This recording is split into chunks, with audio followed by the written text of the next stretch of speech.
What up and welcome to another Mograph Mocast. I'm Dave. And I'm Matt. Joining us today, the Unreal Engine master himself, Mr. Jonathan Winbush. What up, what up? Winbush here. I'm excited to be on with you guys today. Thank you for having me.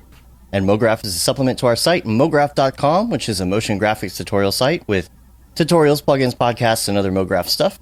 And on the show, we talk about everything ranging from motion graphics to Cinema 4D, After Effects, plugins, render engines, Unreal, doing business, doing taxes, being a contractor, or working for the man. You can email us, info@mograph.com. Let us know what you think about the show, questions, comments, concerns, queries, grievances, and ideas. We do have one from Ken W. today, which we'll be doing later on in the show, which is a good question here. And first off, Jonathan's here, and we got little technical difficulties starting up, but we're good. It's all right. You do have a mouse pointer on your face, though. You got a mouse on your face. No, but I liked your last minute solution, which was screen sharing your camera, so nobody can tell the difference. It's pretty awesome. There you go. Looks better than some of the other guests we've had on, with their actual cameras. It's kind of crazy because it's like every time I do something big, there's always a technical difficulty like 20 minutes right before you go live. And I'm just like, you got to think on the fly sometimes. So. Yeah. You should see Dave at NAB or Siggraph. Like, there was the first year that we did NAB, it was literally like down to like 20 minutes before showtime, that we finally got everything up and working. It was crazy. Yeah. We had some technical difficulties. I think my scariest moment was I was speaking at Adobe Max back in 2016. And every year during Adobe Max is, they always put out the new Adobe update. And for some reason, I was on auto update, and I was given a live presentation. And so my After Effects updated on my laptop without me even knowing it. And That's so funny. I was going through maybe like an hour before my presentation. I was just going through it, just making sure, everything was good to go.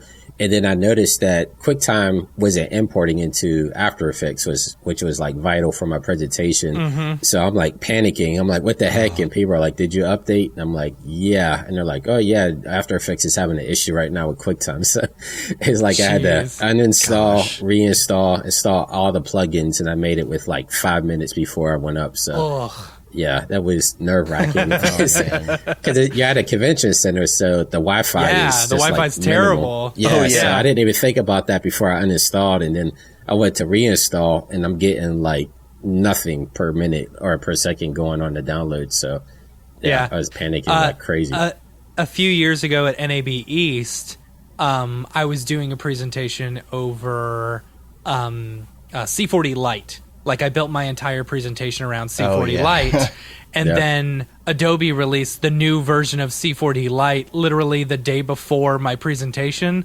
So I'm in the hotel room downloading the new version to try and update my my presentation based off of the new C40 Lite. That's funny. It always happens. Yeah, that's. I don't know why they put these updates to make sure or right before conventions. It's like I don't know. At least wait till afterwards. Yeah. Yeah. Well, I want to get everyone excited for it, I guess. I don't know. Yeah, true. Of course. It's like my new thing now is to update, even though that wouldn't help me, I guess, if a new one came out, but it's to update before I leave town because it never fails. You're like, I got that project file, and then you open up your laptop, which maybe you only travel with, and it's like, this project was made in a newer version of Adobe Premiere. And you're like, oh man, I'm on convention Wi-Fi. It's like 1 megabit. Yeah. It's like, it's awful. Or you like this happens every time we go to. There's always one project that needs to be like fixed or something while we're out of town, And every time before we leave, I've always got to unsync my whole Dropbox and then resync just the files that I want because it's so old. I haven't opened my laptop in such a long time from traveling that I've got to update everything and then resync. Yeah. Yeah. Definitely been there. Well, speaking of conventions, we got Siggraph this week. This is the Maxon Siggraph this week, not the full virtual Siggraph. we will be covering that a little bit, and we'll have our traditional wrap up with Brandon Clements at the end of that week. It's going to be like a Saturday. So it's going to be a Saturday show. It'll be interesting.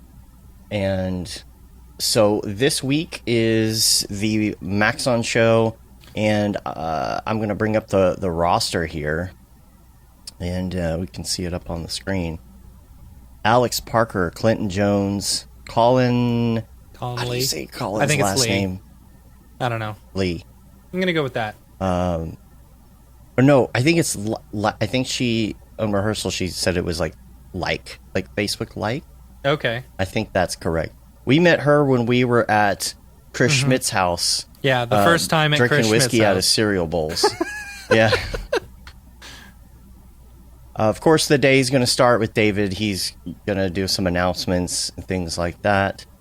You've got Don Allen, Don Allen Stevenson the third, full name there. Right. He does some really cool AR stuff. Some really cool AR stuff. So, have you seen all the presentations so far? I have not like sat and watched them, Uh-huh. but you know, we did rehearsals and stuff. Yeah. You know, What's he using for AR? Is he using Adobe Aero or Unreal or Unity? you know, I'm not even sure what the name of it is that he's using actually. Right. I haven't really dug into the presentation or anything, so I'll be excited to see that. And we are talking about doing a course with him actually on AR. Oh, yeah? So you should be I didn't know that. talking about that. Yeah, That's cool. I think most likely, if we have everything lined up just for pre-orders and stuff, he may talk about it on the stream this week. We'll see. Gavin Shapiro, who we just talked to a few weeks ago. Yeah. Let's see here. Luis Miranda, who he is in Colorado, right? Yeah, he's in Colorado. I think Colorado. Yeah. Of course, Beeple. Mr. Right. Beepleman. Mike Beepleman. Mr. Beepleman. So we during rehearsals, it's funny because it's the day that the whole Goya beans thing happened on the from Donald Trump, and so we were just kind of talking about that, and I jumped on Cinema and made him a can of Goya beans, and he used it in his daily, which was hilarious. I'm really mad that he didn't Hilarious. call it In Goya We Trust. Did He should you have titled it Goya that. We Trust. Did you guys see? It was on his IG Live, but like one of the senators actually used that every day as like a promotion for Trump, saying like something about we should erect this statue or something crazy, and he's like, "What the heck? This was a joke." Like they took it like a serious. I don't know who I was, it was. I was worried So that was funny. going to happen because it looked like. I mean, it's a really good render, you know, and I don't know. I was afraid that it was going to happen because there was you couldn't really tell that it was satire, you know, per se. Someone who's just looking at it.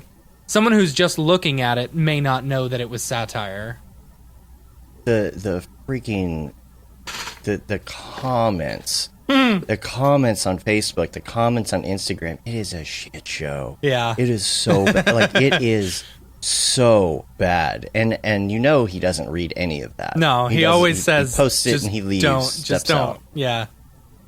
Dude, I would not be able to handle that. Yeah. I mean, all it is this complete division in the comments of people saying Trump 2020 and people that like and hate it and hate what he's doing, and then people that love what he's doing, and it's just like I would not be able to deal with the comments, even the comments being there. Yeah. You know, The crazy part like, is I would be like he kind of reminds me of like South Park. Like he doesn't discriminate on which side he does renders for. Like he does the Hillary renders. That's very the true. Yeah. Trump renders. Like he does it across the board. But you know, people. Yeah. I don't know. It's like hard to tell if people are like real on the internet or if it's just trolls or what. But yeah, it's best to stay out of the comment section, especially on the people stuff. Yeah. Well, and the one that he did a few days prior, it was so bad. I mean, when you first look at it, it's so bad, but it's such a. This is one of those times when I felt like one of his pieces. had some very significant meaning. You know how we're always talking about how people like Which look one? so deep into everything he does, and he was like, it wasn't that. Which it was one? the one with the Mickey Mouse with the hose coming out of his junk. Oh, right, and Donald Trump is holding it, spraying a school child. I thought the lighting with the was coronavirus. beautiful. Like the lighting and composition on that Yes. one was excellent. I had friends on Facebook who aren't in this industry who were sharing that photo. Yeah. That's funny. Yeah. And it really is such a great commentary. It just wraps everything up, you know? Like, I don't know. Did you see? He's probably going to be listening and be like, no, that wasn't it. Did you see his one that he did for Kanye West? And then Kanye West actually used it to promote his political rally that he just had? Oh, No that's way. funny. Are you serious? Yeah, I don't know if it was Okay. Kanye or I know it was somebody in his camp, but like that rally that he just had, I think it was in North Carolina. Like they used that like as a promotional piece for that rally, which That's funny. it's hysterical. Well, but it's crazy how his stuff is getting out there and being used for like political propaganda now. I swore he dropped out of the race. He's swore I got heard an that. album dropping like this week or the next week. Yeah. So once that album gets released, he'll probably drop out for good. And then But he had, I don't know if you saw the videos last night, but he had a complete breakdown at his rally. Like he said that Harriet Tubman didn't free the slaves. She just brought the slaves to other white people up north. And then a second later, he breaks down in tears saying like he almost killed his daughter. And like you can tell he's kind of my bipolar because one gosh. minute he's like laughing and the next minute he Wow. just flips like that. So there's something definitely, up with him. He needs Yeah. help. It's kind of like he's been crying for it, but he's so deep in the industry, no one wants to tell him otherwise. So Yeah. it's kind of I sad agree. to see. I kind of agree. Yeah. He's pulling a Britney Spears. Yeah. Yeah, but it's been going on for years. Like he was always conscious of what he was saying, but I think maybe when his mother died is when he just like everything just flipped for the worst because she was getting, I want to say breast reduction surgery, and he paid for that surgery, and that's when she died. So I'm sure I did not know that. Yeah, I I'm did sure not either. that guilt, because he was really close with his mom. So it seemed like at that moment, that's when he kind of just flipped for the worst and went off the deep end. So I think he might have like PTSD from that tragedy. Sometimes when you have a tragedy hit that hard, it's just hard to bounce back. Man. Yeah. So somebody from the camp used it on the Beeple thing for the advertisement for the North Carolina event? Yeah, it was on Beeple's IG in his stories because he's just like, it was back to back with the Goya beans, and then the next post was the Kanye, and he's just like, what the heck's going on? That's So, funny. Yeah, it's crazy. He probably doesn't care, right? Because he puts the stuff out anyway and gives away the project files and whatnot. This would be interesting to discuss with him on how he feels about people using his stuff Yeah. like that. I'm looking at the Instagram post right now. It says, I say we commission a new monument. I'm happy to be at the dedication. Hashtag Goya, hashtag MAGA, hashtag Trump 2020. This is KW Miller for Congress in Florida. That is so funny. It's like he goes out of his way to make it look ridiculous, and people are just like, yeah, sure. That's just fine. Oh, yeah. Yeah, they did. Wow. Feel like the line between reality and the Beeple Cinematic Universe, BCU, is getting alarmingly fuzzy. Yeah. Oh, the man. Beepleverse. The Beepleverse. Oh, see? Oh yeah, so let me go over the last 5 people on this list real quick. Sorry, go before I ahead. forget. Nicole Garcia.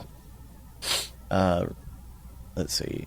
Switch screens here. Nicole Garcia, Sekani Solomon, Tatiana. I'm sorry, I don't know how to correctly pronounce your last name.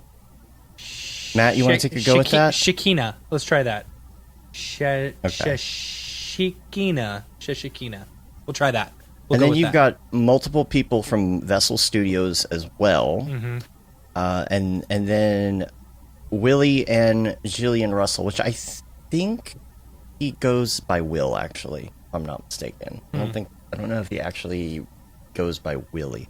But they're an interesting couple. They actually do music and other stuff too. It was interesting to talk to them. So every one of these people we're trying to get on the show. Mm-hmm. It's like our usual thing that we say every year when either NAB or Siggraph comes around is these are our new best friends. Yeah. These are all our new Mograph friends that we're going to meet, and should be a great week. We all kind of hang out virtually the best that we can until we can maybe at least start driving to some meetups or something. I don't know. Yeah, in our RV that we're gonna buy. Yeah, You need to. I think we're pretty. Yeah. So you need to start Mograph Island. You know how like Dana White and the UFC started Fight Island? They just have like all the fighters live on the island. It should start Mograph Island. Just like everybody comes to the island, quarantines for 14 days, and then you can just move about how you need to. But That'd be awesome. Destination Mograph. Destination There you Mograph. go. Yeah. somewhere up in Patent Canada. pending. Yeah. Yeah. So the week wrap up stuff. Do we have anything else here? I've been working on my classes a lot, Cool. as well as editing Jonathan's and getting them set. Of course, you're doing a lot of the editing for me, which has been a tremendous help. I just go in and sweeten audio and do a little compression and put it up on the interwebs and get it ready. I saw you got a couple more for me. I think we're looking at the fall, just in general, coming out in the fall.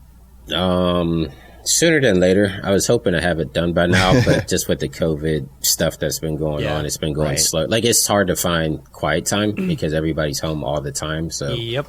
yeah, that's been a major thing. Because every time I go to start recording, my daughter, she's been getting into doing like digital art and making her own cartoons and stuff. And That's so cool. been That's helping nice. her out a lot. So she always comes in with questions. And then my son, he's actually taking EJ's course right now, the Cinema 40 Right boot on. camp. So Nice. yeah, helping him out. Nice. And so yeah, it's just, family first, but I'm trying. I get messages every day like, when's the course coming? I'm like, When's it coming? When is it coming? I'm trying. So it's almost done. So. I'd say you're over the hill on it, though. I think Yeah. it's downhill. You're on the second half of the course and getting close. And man, it is hard to do. I sat down for the first time, and I haven't done tutorials in front of the camera in quite a while. Yeah. And my syllabus is massive. It's almost overwhelming. What is it? 52 And pages or it's something? 55 page long 55 syllabus. page long. Jeez. Now, some of that is scripted things that I'm going to say in front of the camera, because there's in-camera stuff in front of the camera at the desk, and then there's more of the narrative stuff where there's going to be some graphics and things, and been dealing with gear, all that. I don't know if I move this camera, this is going to be That's dangerous. funny. Yeah. Look, got the new ATEM yeah. Mini Pro, which is super awesome. Are you using it right now? No. Okay. Because I'm only using it for for this Blackmagic 6K. I got the You got the 6K. in the 24 millimeter pancake Canon lens, which seems to be really nice, and it's super crisp.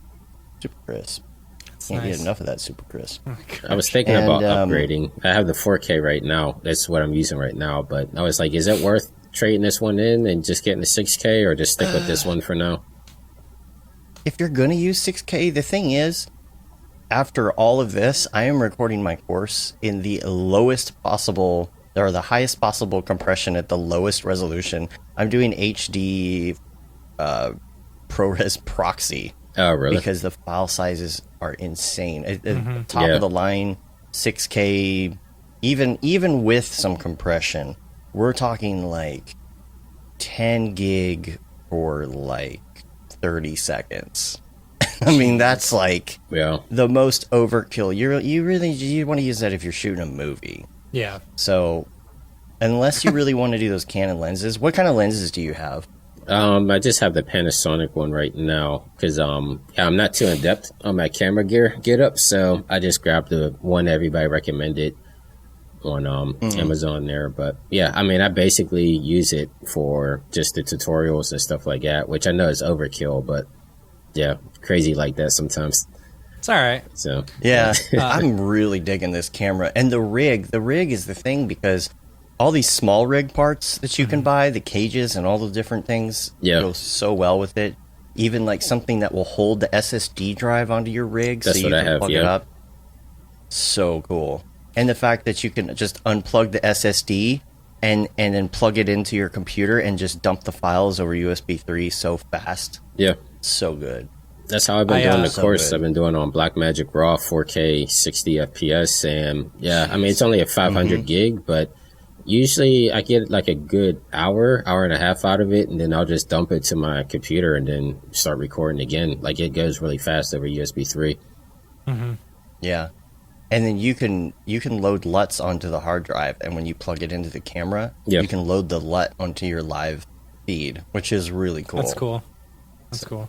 But I would say, like, for you, I wouldn't recommend upgrading because you already have the lens and all that. The reason I even went with 6K is because it natively takes Canon lenses, and by the time I would have bought all the lens adapters and stuff, I would have spent the same amount of money. So yeah, I wasn't, because I used to have the Canon 70 and it was just HD. That's what I was using before. And then when I bought this, I bought the adapters and the speed boosters for it, but it just wasn't giving me what I wanted. So I just went with something that worked native on there, and it's been working out a lot better. Yeah, that's cool. Blackmagic just just on my did their list. 12K. Yes. Yeah, I saw that. The 12K camera, oh my god, the Ursa. It's insane. What in the how can you possibly manage those file sizes? Yeah, I don't know. I saw a really funny meme the other day that was, it's the boyfriend looking back, meme. Yeah. And like the girlfriend who's like next to him, it says decent lighting, and then it's looking back and it says Blackmagic 12K camera.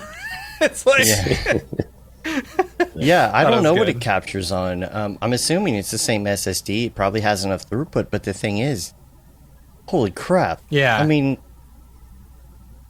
10-second shot is just going to fill up your hard drive. Like, I kind of understand, like, if you're going to shoot, like, a movie or something, and you really need that res for doing, like, VFX, but, I mean, holy crap. Yeah. I don't even know what to say. Like, give me a good use case for that thing right now. Yeah.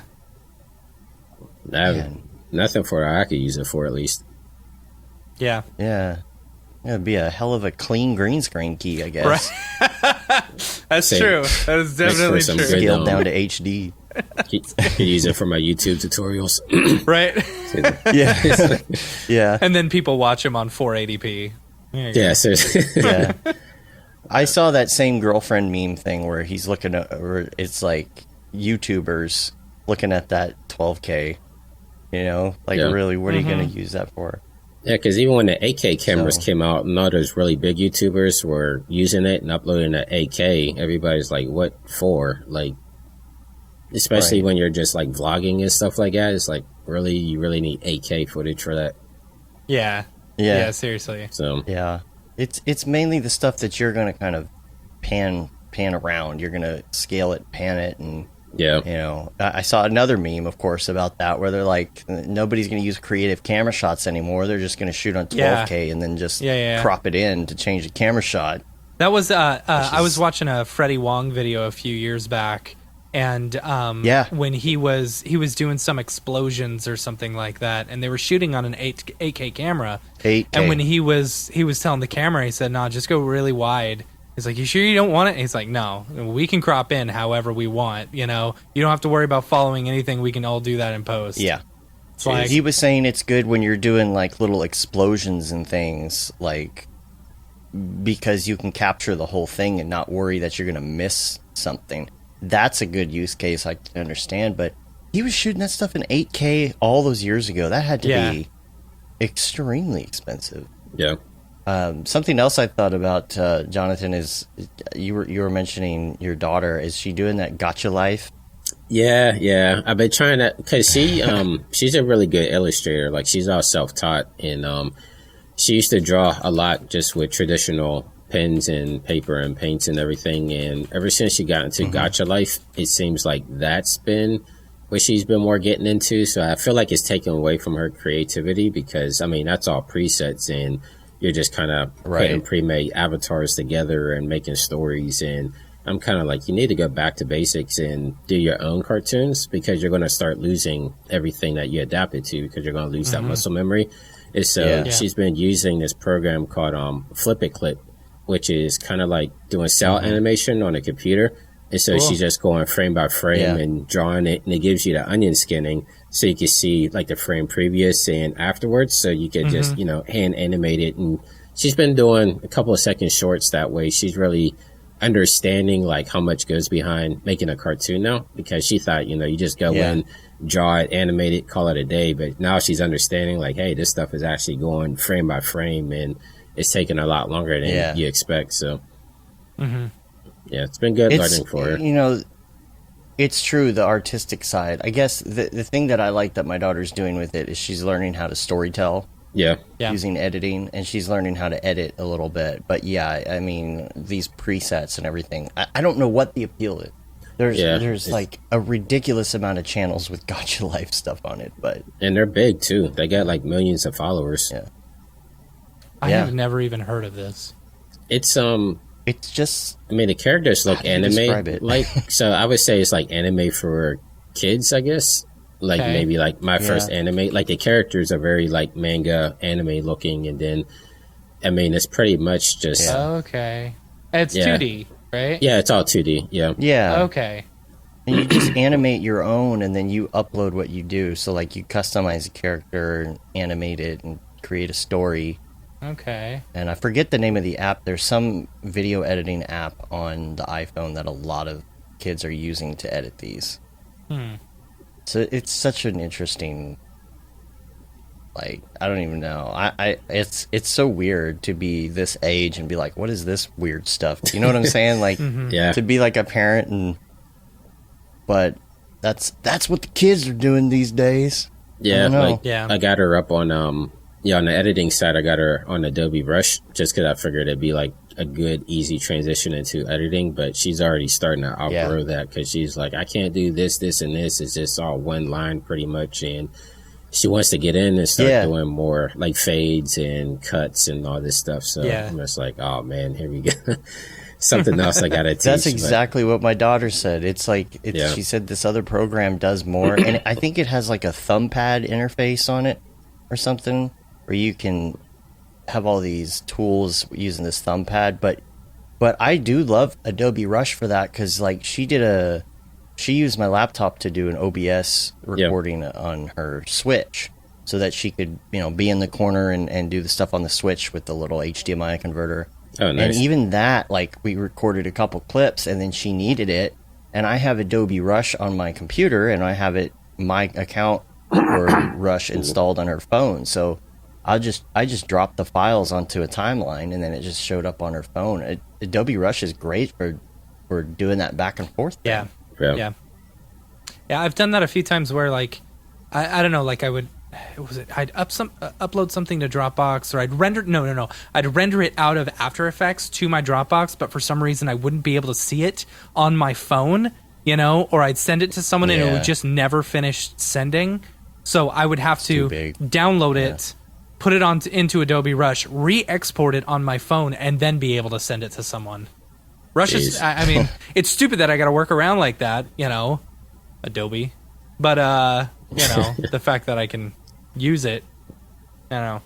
Well, Rush is great because you put it in there, it makes some sort of proxy file, and then it just puts all the video through your Adobe Cloud server or whatever. I don't know what you call that. Adobe Cloud Drive, is that what it's called? I don't know. I have no idea. It shows up like that. So, let's go to a couple topics in Ravcock. What's your flavor? What's your flavor? I wanted to mention that Octane X is here. Yes, today, it is. As of right now. As of right now. So, you might have seen, if you're watching the live stream, I'm like constantly looking back at my computer. It's because there's like a lot going on in the Octane Slack channel in our Slack. Because I was really excited. I was like, oh man, so technically, if it runs Metal, then I should be able to get my old 2012 MacBook Pro, upgrade it to Catalina, install Octane X, and then use my other two machines as render nodes. And so I start doing all this work. I go and, dust off my old MacBook Pro and, start updating it. And then Jules says it's limited to a 2017, what is it? 2017 AMD GPUs. And only Intel Skylake or something. Well, no, you can do Intel integrated graphics, but it's got to be an Intel Skylake or above as of right now. Because those are the only ones that support metal? I don't know. Is that I why? have no idea. I don't know. So that's as of right now, I don't know. I think it'd be cool, like, to be able to just, like, supposedly this has like a 17 Octane bench, a MacBook Pro. Yeah. A 17? Yeah, 17, So it's like, okay, I get it. At least I can actually open stuff on my Mac, and then just use my computers as my big PCs as my render nodes and stuff, which would be sweet. Yeah. But it's like, I guess that doesn't work yet, So is it only on Mac, or is it PC with AMD as well? It's only Mac for AMD. For PC, it's only NVIDIA. Yeah. I wonder, that's something we haven't talked much about before. Yeah. Is that something that's coming? I have no idea. They've been talking about it for years. I've been waiting. So, yeah, shout out to AMD. Yeah. I did a lot of stuff with those guys. But, yeah, I got a ton of AMD graphics cards here because I do a lot of testing for them and stuff. And so I'm just like, yeah, if they would finally release it for PC, I'd be good to go. Like, I have a gold mine here that I can render from. But it'd be great. It'd be good for my AMD stock that I have. Oh, do you have stock in them? I do. I bought them at 12, which is pretty awesome. Yeah, they're at like 59 right now, I think. Nice. Yeah, they're good people over there. I speak a lot at their booths at all the different conventions and stuff like that. So, yeah, I have a real good relationship with those guys. Yeah. I like the product placement in the mug. I think you should just every once in a while take a real slow, drink. Yeah, delicious. Delicious. No, those guys have been real good to me. The Threadripper, I've been using a Threadripper since Threadripper 1, and I mean, it just blew my Intels out of the water. Like, I've been really impressed with it. But at least on the CPU side, what they've been doing, I know coming this fall, they might have some ray tracing stuff coming out because the new platforms for the PS5 and Xbox Series X, those are having ray tracing in them, and that's all AMD components. And so, like, I don't know anything, but I'm just guessing, like, once those consoles come out, then they have to start supporting it on the PC side as well. So I would I can see think that. maybe this fall, maybe we have some AMD ray tracing cards coming. Yeah, I know. Yeah, and was it Billy who said it's hard to make the comparison between the AMD and the NVIDIA stuff on Octane because of RTX on. You really got to turn RTX off to make the comparison. Yeah. So I wonder. I don't know. Well, I'm still upgrading my computer, my MacBook Pro, to Catalina to see if it actually works. Wow. But like, part of me wants to get like a iMac like an iMac Pro now, just to like as my daily driver or whatever. I don't know, because I like the system. There's nothing wrong with Mac other than the price. But whatever. Yeah, but it just seems like a waste of money. Like, what are you running on it? Just Cinema, just Cinema, After Effects. Like third-party renders with Cinema, or just basic? Yeah, I mean, Cinema? I'm saying like with Octane X, I'd be able to run that. You could. Yeah. I wouldn't be able to do Redshift, and I don't know. I'm sad about Redshift lately. Like. Oh, really? Yeah, because they've been saying that they've had they've been working on a Mac compatible version and stuff like that, and it's like, okay, and then there's Redshift RT, and like we're just not hearing anything from them, I don't know. Yeah, I mean, it's a small team over there. Tomorrow, maybe. Yeah, maybe. I don't know. Yeah, maybe tomorrow we'll hear something. Yeah, I'm curious about Redshift RT to see how that compares to like EV or Unreal Engine, just to put it on par with those guys. Yeah, that's what I'm excited about. Yeah. I was going to say, too, that Otoy also released Embergen standalone for anybody who has a subscription, right? Oh, Yeah, yes. yeah. You get like a year standalone? Yeah. And I went cool. through and I did, like, I watched the first video on their Embergen release. Like they've got a whole list of videos and stuff. I'll tell you, it's surprisingly easy once you kind of get the lay of it. And it's amazing how fast it is. And it looks so good. What's crazy is so I downloaded it this morning and I was playing around with it because I wanted to have a little bit of knowledge about it, instead of just saying, oh, it was released, go check it out, So I'm playing around with it. And what's great is because it's, it's not quite real time, there's still it's not quite there. But I mean, the fact that it's faster than TFD, which is like amazing, right? What kind of system are you running it on? Because I've been running it here and it goes pretty fast. I've got a 8-core Threadripper and 2080 and two 2070 Supers. Okay. So I got a pretty decent machine, right. And I don't know. It may be running real time. I don't know. But I went through and, made some colliders and stuff like that and started playing around with everything. And then I was able to export it out to VDB and all of that within 5 minutes, Yep. The export to VDB, 400 frames in less than 5 minutes. That's insane. That's so good. Yeah, those guys, they have a cinematic background using game engines, and so they're pretty much building it to work on par with Unreal Engine. So that's why it's able to run so fast. I was on the at the beginning of the year, I was on the alpha team for Embergen, so I was working with it even before they really implemented the node system. And I can just say from the beginning of the year to where they are now, it's massively different. And they just each iteration they keep improving it.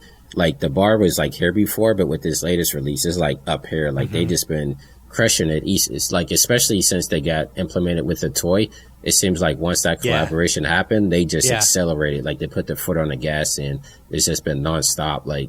Even a tutorial I did maybe 2 months ago, using Embergen with Redshift, I would say is probably already irrelevant. They've been working that fast. It's keep implementing and iterating on their updates. So yeah, it's been pretty impressive what those guys have been doing, and they're a small team as well. Yeah, I'm so excited to I would love to get a C4D version. That's what I was gonna built say. in. Yeah, I mean the standalone isn't bad at all.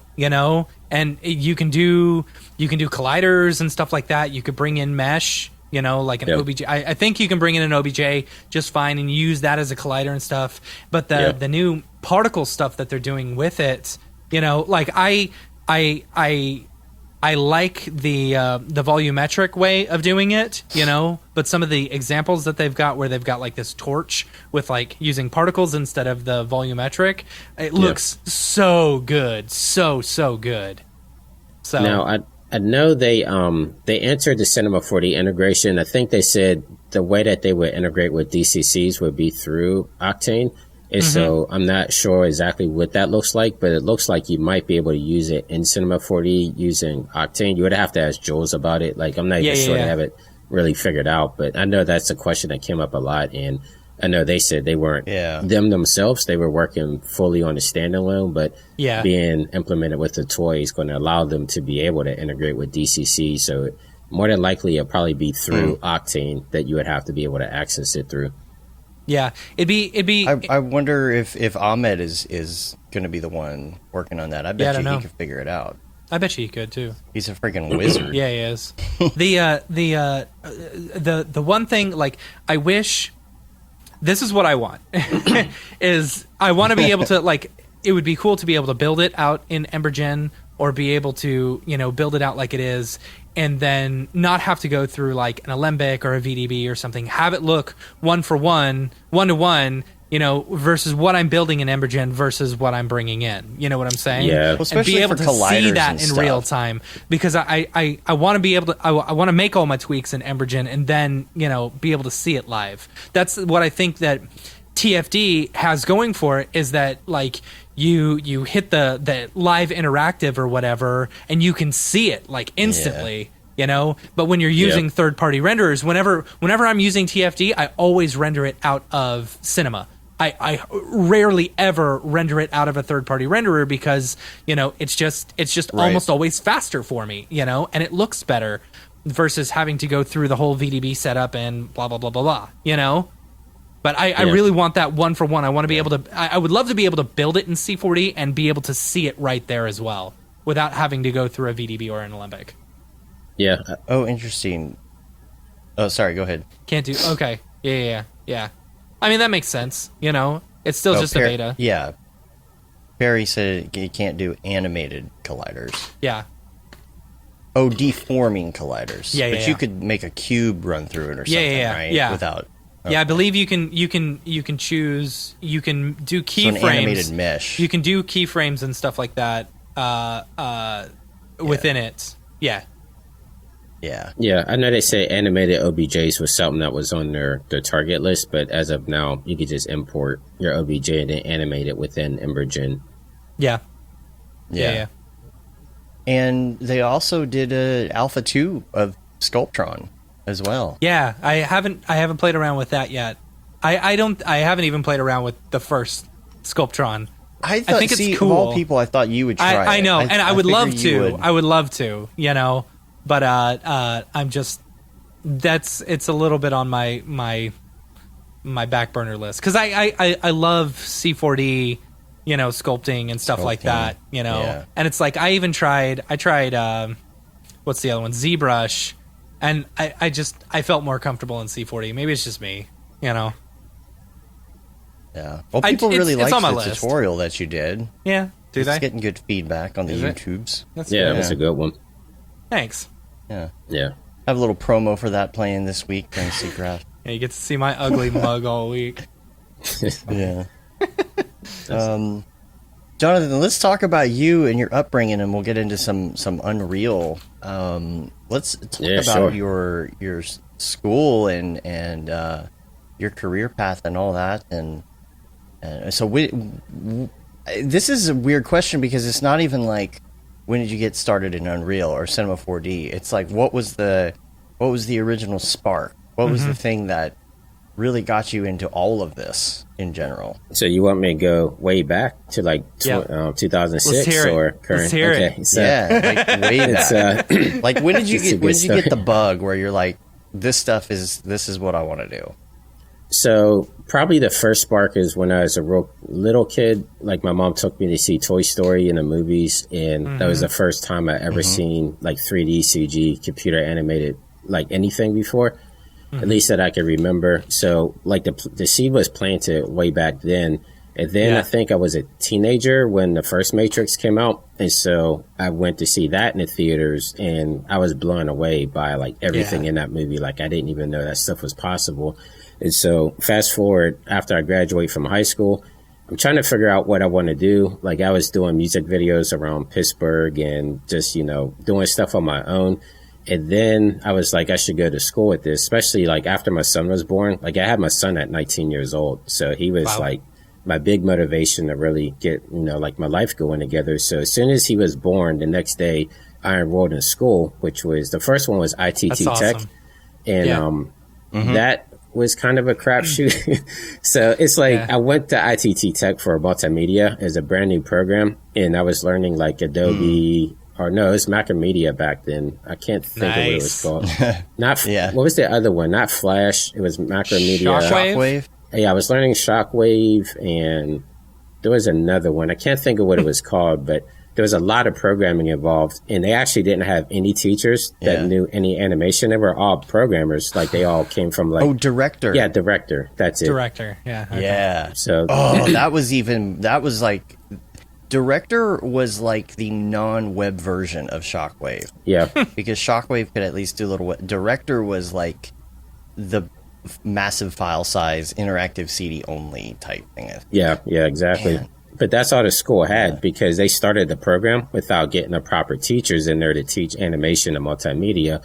And so a lot of my teachers have programming backgrounds. And so I'm learning C++, I'm learning ActionScript, I'm learning all this stuff that I didn't really want to learn. Like when it comes to programming, like that stuff just looks like hieroglyphics to me. Like the kids around me, they're just like hammering it out, and it looks like the Matrix is going real time on the screen, and I'm over here like, dude, I feel the same yeah, way. like what the heck are you guys doing? And so maybe I tried to tough it out for like a year, and then I started looking at other options. And so the Art Institute of Pittsburgh, they had a game art program, and like I'm a gamer ever since I was like 5 or 6 years old. Like it's always been like a staple in my upbringing. And so I was like, I would like to work in video games. So I took a tour of the school. They asked to see my portfolio. I can't draw worth a lick. And they're just like, yeah, we can't accept you in this program. But, really? That's surprising because the Art Institute accepted me, and I didn't know anything. Yeah, they turned me down. It's because it was... Wow. I think it's because they just started the motion graphics / VFX course. Like it was only maybe 1 semester in. And so they're like, maybe go over to motion graphics and take that for a year or 2 and start working on your portfolio. And then you could transfer over into game art. And so I took a tour of the facility that we're building in the basement. And the thing that caught my eye coming back to the Matrix was they had like this massive green screen studio, brand new, that was just built. And they were actually hanging people up on the rafters and trying to do like the Neo 360 kick and everything, the bullet time stuff. Yeah. So when I saw that, I'm like, this is what you guys are making here? And they're like, yeah, excuse me. They're like, yeah, these are the students here making this stuff. So I immediately signed up, left ITT Tech, went to the Art Institute, and then I kind of just fell in love with motion graphics. Like, we were learning 3D Max and combustion of all things. So, combustion, combustion. Yeah, not even After Effects. It was combustion, which was crazy in itself. But so I was teaching myself After Effects on the side because just going through the forums like Creative Cow, I was frequently on there just looking at what everybody was doing. So on the side, I would teach myself After Effects, and at the end of the day, like I graduated within 3 years. Like it was a 4-year course. I got my bachelor's degree, but I didn't take any summer breaks. Like I was just ready to like get out there and work. So I went to school straight through, got my bachelor's in like 3 years. And then from there, I just started sending my resume and my demo reel to like everywhere out in California that I could find online. Like cool. The only 2 choices was really like at the time, California or New York.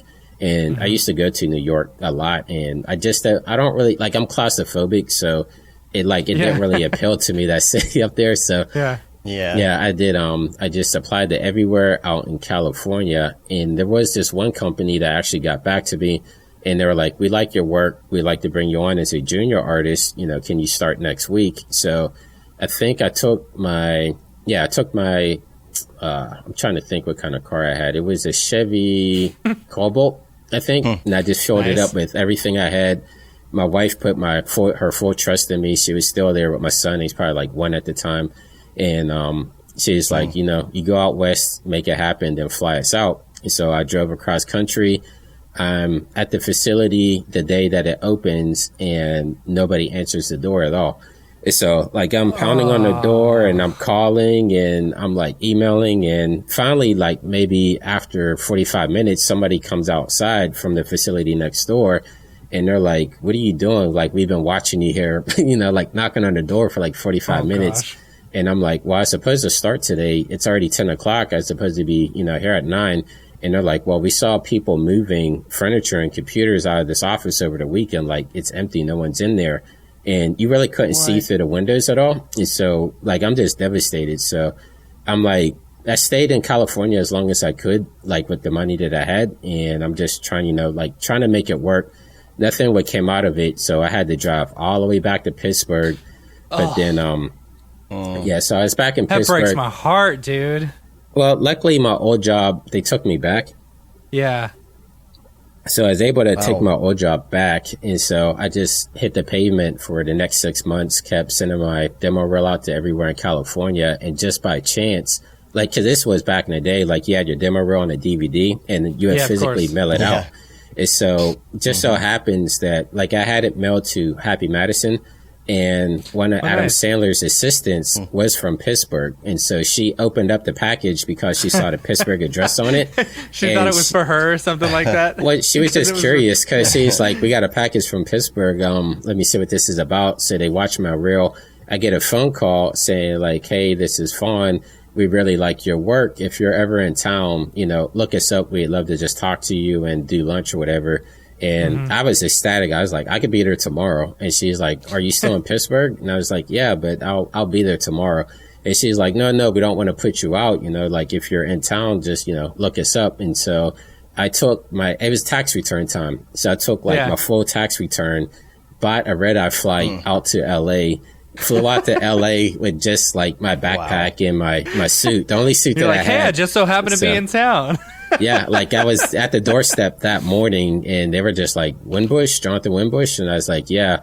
And they're like, okay, yeah, you got an internship. So they gave me a 6-month internship from there. That's awesome. After that, they kept me on full time. So I worked there for maybe the next 2 to 3 years. Like I worked on, I did all the DVD and Blu-ray menu animations for all the Sandler films. Is that in the Sony lot in LA? Yeah, so it's in the Sony lot there in Culver City. At least at the time it was. I'm not sure about today, but it was weird. I think the Happy Madison Productions, didn't they? I want to say they took over. What was the building? It used to be something else. I did a tour. I have a buddy who works at Sony, and when I was in LA, he took me on a tour, and he's like, "Yeah, that's the Happy Madison production. It used to be like the Lucille Ball or no, the like." Oh, what's her name? The lady who was in Wizard of Oz. Oh my gosh. Oh yeah. I can't think of her name. I know what you're talking about. But yeah. Anyway, yeah. Like but, that was her building, and then it's like now it's Happy Madison. It's the Happy Madison frat house now. Yeah. But it's weird the way that, like, because I didn't work directly on the soundstage. Like, the way that Adam had his business set up was he had a motion graphics studio, which at the time was called Framework. So I worked under Framework, and then he had, like, his print house, which was, I want to say it was called Arsenal. And then he had an editing house called Big Picture. And so he had all these separate businesses, and that's why he was able to make movies so cheap and like always come out on top was because he had like each fraction that you needed to make a movie. He owned all these businesses. So, I mean, it's pretty much just like all write-offs for him whenever he would go make his own movies. And then, but that also allowed us to work on other properties as well. So it's like Framework is considered to be under the Happy Madison umbrella, but being a separate entity that allowed us to work on like for stuff for like MTV or like I worked on Fantastic Four. I did the main titles for The Rise of the Silver Surfer. I worked on the very first Iron Man movie. So it allowed us to like expand out and do stuff other than just Adam Sandler stuff.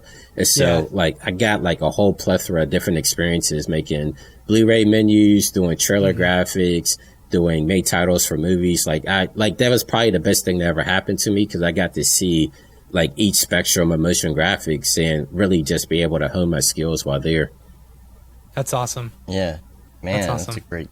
And did you ever find get or talk to anyone about getting an explanation from what happened when nobody answered the door? Yeah, seriously. They disappeared. I think the studio might have been called Fourth Wall or something of that nature. I can't remember, but I'm thinking it was like, because like you get these small motion graphic boutiques that pop up all over LA all the time, especially back then. Like everybody, they would freelance at somewhere like a Stardust or something. You get like 2 or 3 people like, hey, we could do this, let's start up our own motion graphic studio. So you see a lot of that.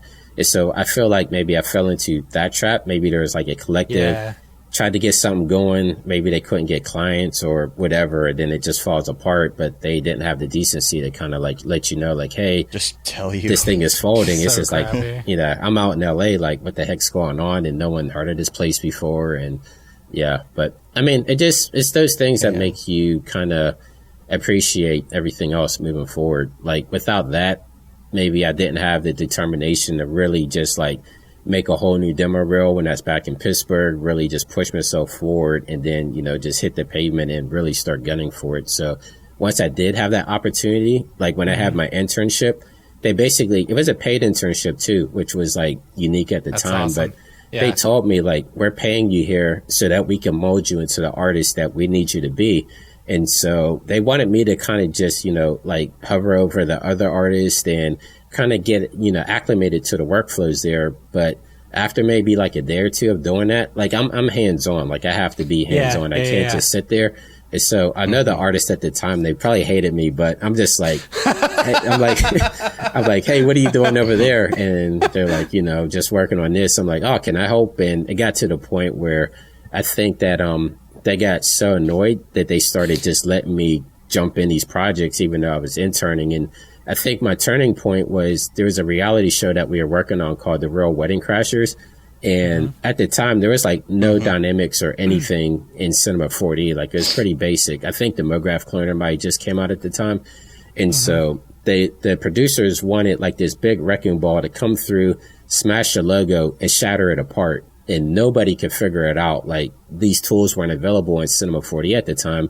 And so like I'm always a tinkerer. Like that's how I got into Unreal. But at the time, RealFlow was like, I want to say maybe it was not brand new, but not a lot of people knew it yet. But RealFlow actually had dynamics built into it. And so just on my own, like I took the logo off the server, brought it into RealFlow, fractured it, smashed it. And then I just uploaded it up on the server, and then I called everybody in. I was like, hey, guys, check this out. Is this what you're looking for? And they're just like, holy crap, how'd you do that? And I was like, oh, yeah, I use this program called RealFlow. And I think that's when they were like, okay, yeah, we're bringing you on staff. So, that's awesome. It's just those little things. And that's awesome. But, the standalone RealFlow. Yeah, it wasn't, there was no integration at all. It was all standalone, but it was, most people used it for fluid, but they didn't realize that it actually had dynamics built into it way back then. Yeah.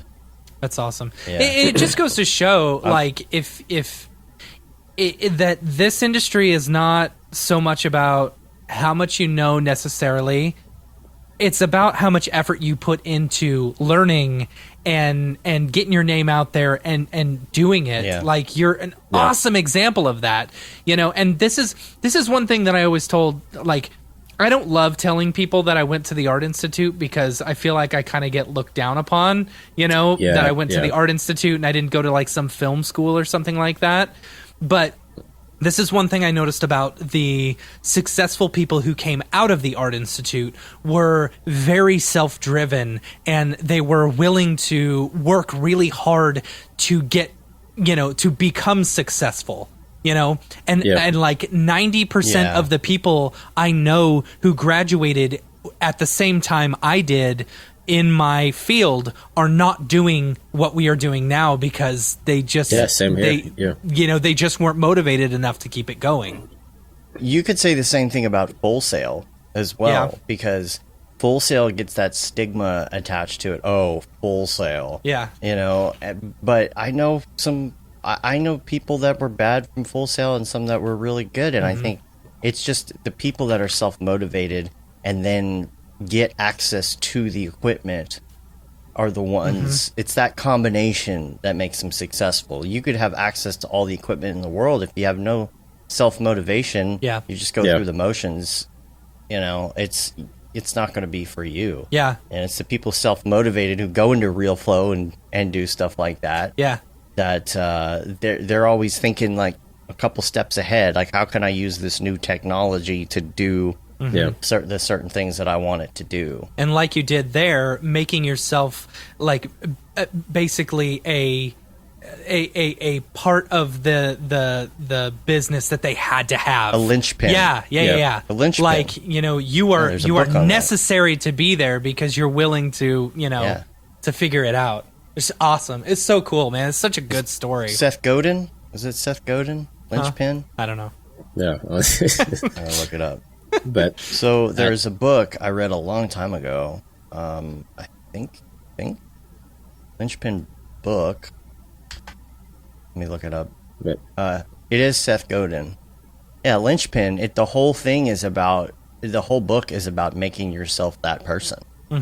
When you go into some sort of environment, workspace, or something like that. It's a good book if anyone's looking for something. I mean, you have to, especially now it's so saturated with artists, you have to do something to make yourself stand out. Like I try to tell my son that now. I'm like, he's taking that course, and I'm like, you just can't do the bare minimum. You have to go over and beyond. Like, no matter what you're doing, you have to stand out. So just think about, you're doing a bare minimum, but the student that's next to you, like, if they really want it, they're going to push themselves that much further. So that's your competition right there. So how do you compete with someone that is just driven and they have all the motivation in the world? So it kind of sucks just because, like, I mean, my childhood, like, I didn't have, like, I did okay, but we didn't have everything. Like, if I asked for something at a toy store, it was rare that I got it. Like, you got presents on your birthday and Christmas, and that was it. And so whenever I started making good money, I was like, I'm buying everything. Like, I'm buying all the game systems, I'm buying hoverboards and all types of stuff. And just out of that, my kids have everything because, like, I'm a big kid. So it's like they never had that drive to want for anything because like everything was supplied for them. So it's kind of like hard right now trying to motivate my son just because he doesn't know what it's like to, I don't want to say suffer, but he doesn't know what it's like to not have stuff. And so, it's hard to put that drive in him. Like, cause he was like, what was your drive? Like, what really drove you? And I was like, I never wanted to work at Subway again. I never wanted to work at McDonald's again. That's like my motivation. It's like, whenever I'm down and out and I'm hitting like a creative block, I just always think about my days working in fast food. I'm like, I'm never going back to that again. So, kick yourself in the butt and move forward. That's funny because my ultimate goal in life is to make enough money to be so successful that I can start my own pizza chain. But that's your pizza chain. I feel like I was happy. Like I was really, really happy working at Domino's Pizza, and I'm doing everything I can to eventually start my own pizza place. I don't think you would be now. No, I probably wouldn't. If you went there now, but if you were running it, it's different if you're running it. I have some nightmares working at McDonald's. I actually have a scar on my hand because I have the oven. Like, I used to work night shift, and so you would lock the doors and you'd have to scrub down all the equipment. And I was working on the fry.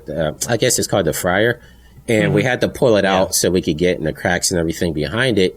And then the other guy I was working with had his headphones on, and he didn't see me behind it, and so he's pushing the fryer while I'm behind it. So I jump out and I'm like, hey, my hand's still here, but he doesn't hear me. So the corner of the fryer is just like a really thin point and it's sliced right through my hand here. And so I have my hand pretty much pinned up against the wall. He saw it. He pulls it back and I have like a hole. I don't know if you can see it on the camera, but that hole go all the way through the webbing on my finger. And at the time I had no insurance and I had to go through McDonald's insurance. So they sent me to their doctor. And they stitched me up and they put a glove on it. And he's like, yeah, you're good to go back to work. And so I'm up here with like this glove on at work and I have these stitches bulging out. My hand's all fat. And it was a terrible experience. So I'm never going back to that again. Yeah. So let me ask you this. You worked at McDonald's. Why is the shake machine never working? When I worked there, it's because I drank all the shakes. But it's one of those things is they used to always throw me back in drive-through, so I used to just always go back up front, make chocolate shakes for myself, and you run out of the ingredients. So if you have people in there like me, it's because they drank up all the stock there. That's funny. Yeah, my dad used to manage McDonald's restaurants back in the day when I was growing up, and it was cool because I always got all the toys. But he always talked about he'd always be eating all the McDonald's food all the time. Yeah, I'm surprised I was as skinny as I was back then, because that was back in the day when they had those big chutes. You remember, like, they had like the chutes and they would just like slide the cheeseburgers down. So you had a rack of hamburgers, a rack of cheeseburgers, a rack of nuggets. And so I would just be over there like all the time, just unwrapping cheeseburgers and eating them. And well, you have the little things at the time on them that would say how long they've been up, and you put them in, and like certain ones had to be tossed. Right? They were too old. You just eat them. Which is sad because we have buckets and buckets of food at the end of the day. And I would suggest, like, why don't we take this to the homeless shelter? But the manager's like, we can't do that because then you guys would make so many burgers because you want to donate them to the homeless shelter that they would run out of stock. And so at the end of the day, they would throw all this perfectly fine food away. There's all these nuggets and burgers and, they could have fed like a lot of homeless with it, but they're like, no, throw it away. At Domino's at the end of the night, I would tell all my drivers, because basically we'd have like 4 or 5 or 6 pizzas, or like if an order got canceled, I would tell them, I would say, take these to the bar, see if you can get anyone to buy them, and then just keep the money for yourself. Because I've got I just took care of my drivers. Right. So. James says, is that the Merlin Man bell? Yeah. The trademark Merlin Man bell. Except I have to do like he does. He does the mute. Hear that tone? It's beautiful. Yeah, you Merlin Man fans, all 3 of you will get that one. All right. Yeah, but used to have that bell when I worked at Subway, because I used to sit in the back. Yeah. Is that bringing back some PTSD? You're like, the bell. My manager was terrible. He's a big weed head, so he would just sit in the back and smoke weed. And I didn't really smoke, but he was just like, hey, Winbush, come on back here. So there would be nobody manning the front counter, so he put that bell out front so that if any customers came in there, ring that bell. But our location was on the corner of like a really fast street. So we barely got any customers. Like I think like the highest we would get would maybe be like $300 in revenue a day. And that was just during like the lunch rush. But so, yeah, we barely got anybody there. So I would be there eating the chocolate chip cookies all day, and he would be in the back smoking weed all day. And yeah, it was a fun time, but crazy time at the same time. That's funny. And you were still motivated to get out there. Yeah. That's good. Yeah. That was in my teenage years, though. That was still in high school, so yeah. Yeah. That's funny. So we haven't even touched on Unreal yet. Yeah. So what about your Unreal journey? Yeah, so that started last year around this time. So around Siggraph, Cinema 4D. No, actually, Epic, they announced the Datasmith plugin, which allows you to integrate Cinema 4D into Unreal. And so I saw that announcement. I was actually at Siggraph up at the LA Convention Center. And I saw the announcement at the Epic booth, and then I talked to Paul about it, and he's like, "Oh yeah, they I think Epic worked on it, so that they put that out there." But he's like, "Yeah, the integration's there." So that night, I went home, downloaded Unreal, just tried out like basic tests, like putting like lights and cubes and seeing if I could transfer it over, and it worked. And so then I tried the Mograph cloner, and that worked. And so that night is when I put up that tutorial. I was just like, hey, look what I did. And I think that's probably one of my better performing videos to this date.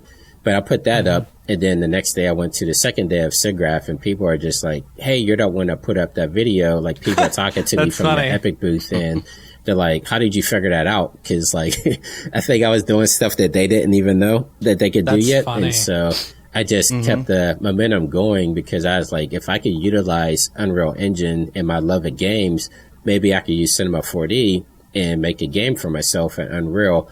But the more I dove into Unreal, I was like, maybe I could use this for the real-time rendering, because like I have multiple computers here. I'm using Octane and Redshift. My electric bill is like $400 a month every month. And I'm like, if I could utilize it down to one machine and not have to rely on this little farm I have here, I could save so much money and not run into issues that I have, like when using X particles, like sometimes it's hard to use a farm, like you'll get renders and some frames don't have the particles in them, or, there's just always those questions there. So I'm like, if I could utilize it down to one machine and get it to use it the way that I want, and it's all running in real time, I'm like, that'd be a win-win for everybody. So I just cracked the pavement and just constantly been working on it this past year. And yeah, it's been all just self-taught and motivation more on saving money more than anything else. But yeah, it's kind of growing into like its own thing here. I gotta say, so, one of the nice things about,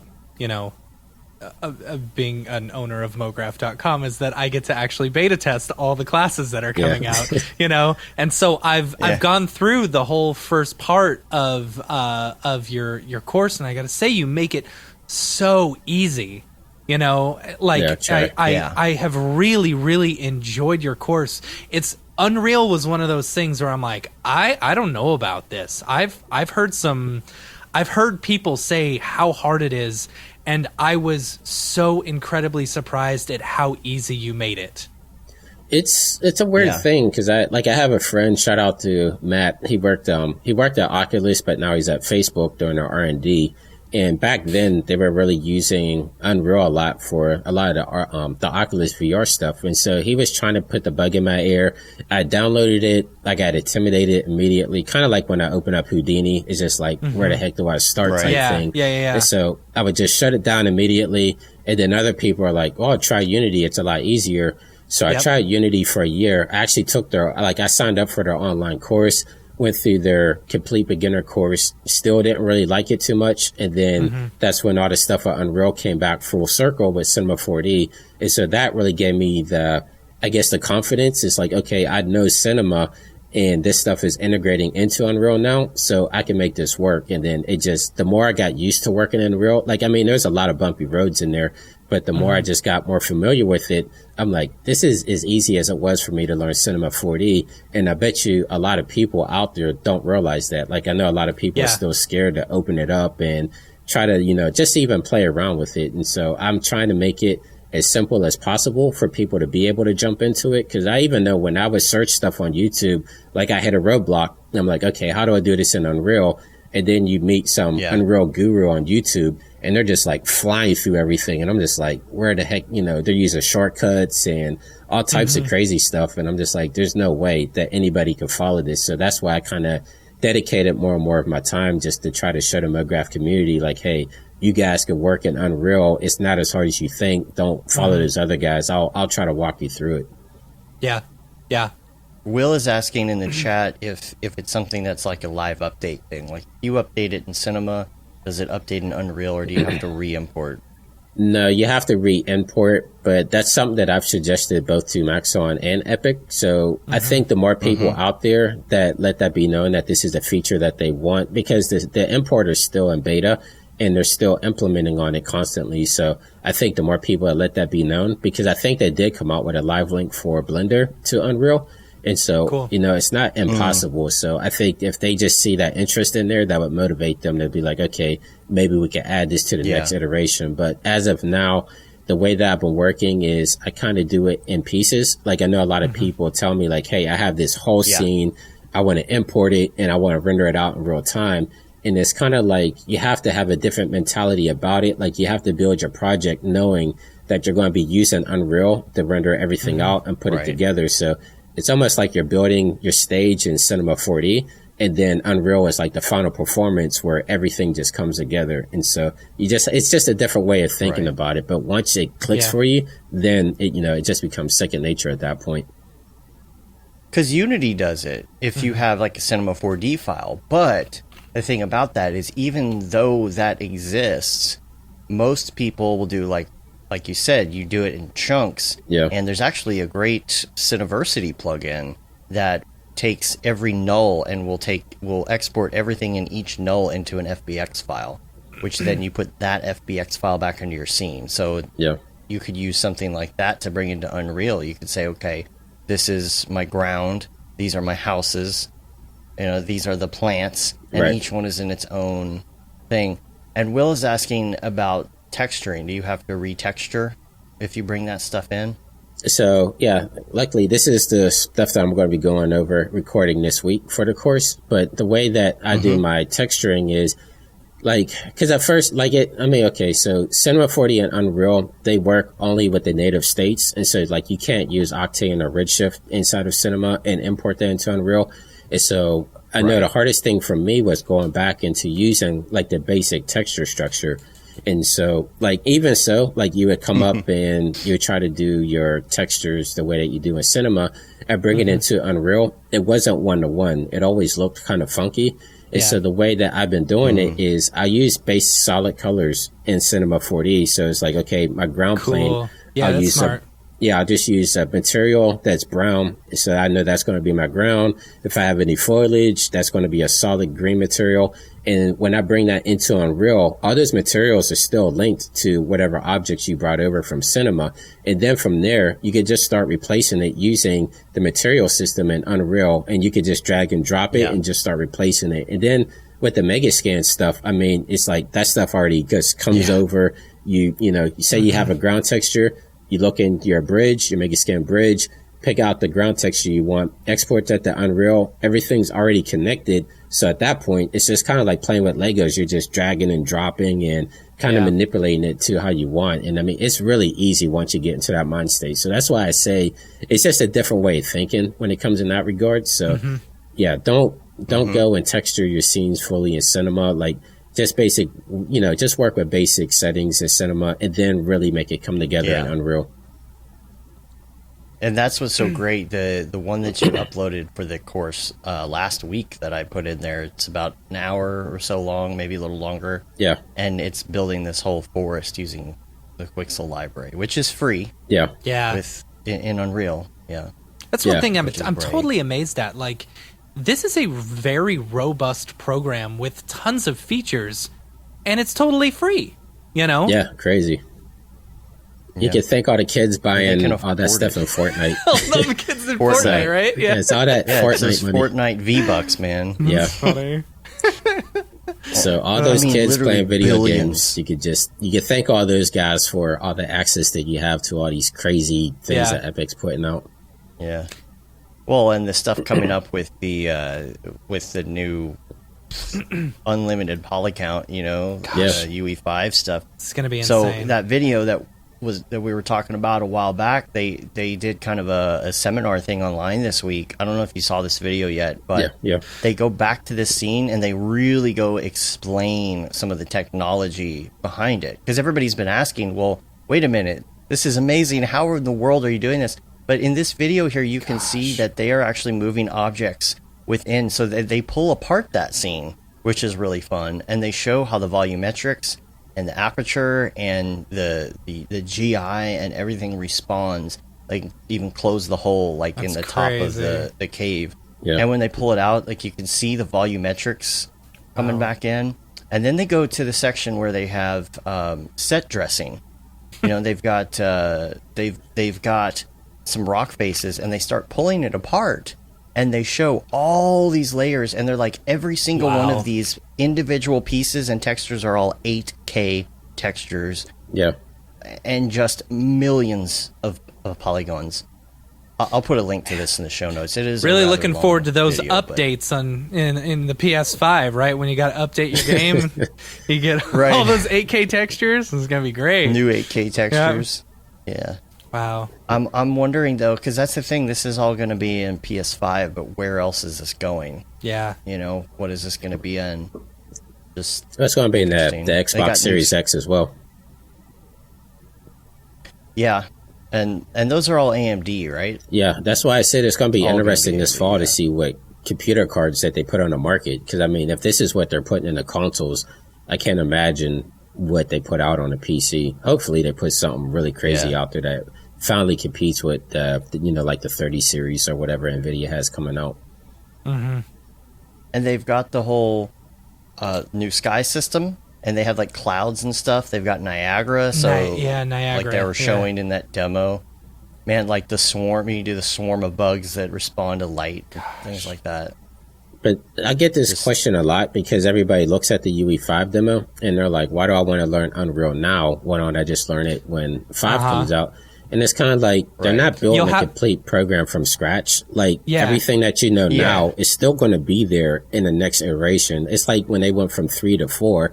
It was still good to know 3, whenever they came out with 4. So it's not You'll like have it's a leg up on everyone program. if you start now versus if you start in 5, Well, it's kind of like when I'm watching the stuff that you're doing for the course, and I went in, like I tried the little face tracker thing. Mm-hmm. Yeah. I think I texted it to you. Stuff like that. Because I have done some of these tutorials and I've watched some of your videos and things like that, I have a better understanding for certain really super basic concepts, but things that are sometimes a hurdle because to even do a demo, to even experiment with something sometimes in Unreal, it's like you've got to go through like 10 different steps. And one of them has to do with programming, one of them's blueprint, one of them's... So those are all hurdles if you haven't done them before. Yeah. Or if you have to, update some sort of code library or whatever it is. And or even plugins. Installing what plugins are in my project.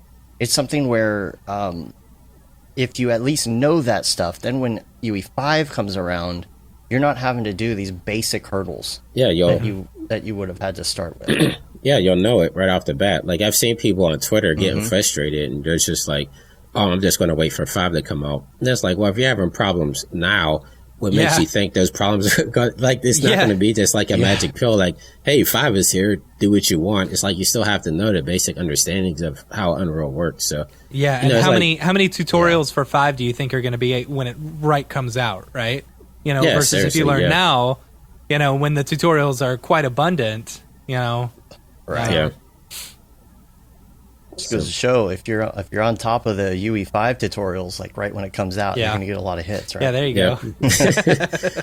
We'll have to, because I was thinking about that during this course. I'm like, we're going to have to, I mean, the good thing is, like, UE5 Alpha is supposed to be coming out Q1 next year. And so we have a whole nother year before we can even utilize it. Like, I don't think the final is supposed to come out until fall of 2021. And that's even if, you know, this whole COVID mess goes away, because everybody's working remote. Yeah. So, I mean, I know that's their target, but I mean, you know, it might not come out till 2022 realistically. So, you know, these are the tools that we have available today. So why not take advantage and utilize them? Plus, it's free. It's not like you're throwing cash down to use it. You know, like they make these tools available to you for free. So, I mean, it's like you're not losing anything by, you know, at least even trying it on the side, you know, even if it's not going to be your main tool, at least download it and just get acclimated with it. So, you know, you're ready for whenever you are ready to make that dive into it. Yeah.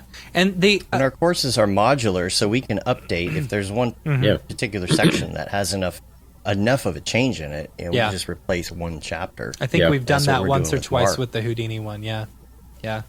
For 18. Yeah. And, you know, to jump back to the real-time aspect of Unreal, you know, that to me, that kind of, I mean, I always knew it was real time, right? But once you're getting into it and you're actually doing rendering in real time, or throwing a lot of stuff in there and it's just slightly less than real time, you know, it opens up a whole new world for you, you know, because you're not worrying so much about, oh, should I add displacement here? Should I add volumetrics here? Should I do this and this and this, you know, to increase my render time? Oh, I've got an hour long, you know, an hour per frame render, you know. Oh, I need to buy 3 more machines in order to handle this render. You know, it's really nice. Yeah. Well, it's kind of along the same lines of what happened when we went to GPU. Yeah, exactly. When there were GPU render, when you're like, oh, these are things that I don't have to worry about anymore. Especially like, you remember things like blurry reflections. It's like, oh, you want a blurry reflection? Okay, add 4 hours to your render. Yeah. Right. You know? And remember when that was a thing? It's kind of everything was shiny. Everything was shiny. Yeah. There's also a video, and this is kind of along the same lines. Somebody in the been on the Unreal Engine virtual production group on Facebook, so you can link. There'll be a link to this. You can get to it if you're a member of that. But somebody posted something that they did, and I'll bring it up here on the stream. This will be in the show notes. This video they did with little landscape and Quixel and stuff like that, but it's a little Star Wars thing they did. And it looks pretty nice. I really like what they did with it. It looks really good for being real time. Yeah. So it's short. It's only like 10 seconds or whatever, but that was kind of cool. Yeah, especially with RTX now. I mean, this stuff is getting really on par with what offline renders could do. So just maybe with the next iteration of graphics cards, I would say that we're pretty much going to get there to where it's really going to be competing up against like your Octanes and your Cycles and your Redshifts, just in terms of that quality that everybody looks for. Because I know a lot of people still tell me, like, I'm just going to wait because I'm not going to get the same quality I get out of Octane. And I'm like, if you look at what people are doing online, it's pretty much there. Like, I mean, yeah, it might be a little, I mean, Octane looks a little bit better, but to the naked eye, like the average viewer, I don't think it's going to make that much of a difference. But I say with this next iteration, it's pretty much going to be locked in. Yeah. And there's a lot of stuff that you can do in post too that'll kind of cover up some of that stuff. It's like if you're going for the storytelling itself. Yeah. If you're just trying to tell a story and you want to get it done quick or something like that, that's where it's really going to come into play. Because imagine even something episodic if you wanted to do a weekly show or something, or a weekly short that was based on like a set of characters or something, man, you could just knock those out. Like the best case scenario I could say is recently, I guess I could say it, I'm working on Alaskan Bush People for Discovery Channel. And cool. I've been doing a couple of CG explainers, which I do a lot for Discovery. And so with this particular show, I had to deliver at 4K 60 FPS. And I know traditionally, I'm usually doing HD at 30 FPS. And so that's just going to be double the render time that I'm used to in Redshift. Yeah. And so I was like, okay, now I got to put my money where my mouth is. I'm going to use Unreal to, do this, all these CG explainer graphics. So I did all my base in Cinema 4D like I usually do, brought it over to Unreal, textured it, did all my settings and everything. And like usually I cap my animations at 11 seconds just because like I can't be rendering forever. So I tell the client like, each CG explainer could be 11 seconds because that's manageable on my farm. But for this one, I was able to do 4K 60 just like that. And it was crazy. So I gave them a little bit more latitude. Like, you know what? If you guys need a couple more seconds, we can make that work. And even when they had like changes, like, okay, we like the way this is working, but can we change out this, and this? I was able to make like an iteration within an hour, render it, send it over to them. And they're just like, holy crap, what are you using? And I was like, I should have kept that to myself so they couldn't say how fast I could render. But it was like I was able to like almost give them, real time, like same day notes, which usually took me like at least a day or two just to re-render out. And this is at 4K 60. And so, I mean, it's just insane how fast this stuff is rendering out. And when you're working in Unreal, do you do your animation in C4D first and then bring it into Unreal? Okay. Yeah. So I'm using Mograph cloners. I'm baking out my animation with keyframes. This is just something that I've learned with growing pains. Like you can bring just like your basic keyframes into Unreal, but sometimes it won't line up 1-to-1. And so I've been just, like baking out any animations that I have and then bringing that into Unreal. And that way too, like you can't export your camera from Unreal to bring into like After Effects. And so like I like to do a lot of like stuff for like Red Giant looks and stuff and After Effects just to kind of put a final polish on it. And so sometimes you need that camera data in After Effects if you want to add like particular or something of that nature. You want to still have like real camera work. Gotcha. My workaround is I make sure everything I do in Cinema is locked before I bring it into Unreal. I'll render out in Unreal, and then I'll go back into Cinema. I export like my AEC file so that I have my null information and my camera information, bring that into Unreal, and everything just lines up. So that way I can add particle effects and whatever else. Like I had to make a 3D map.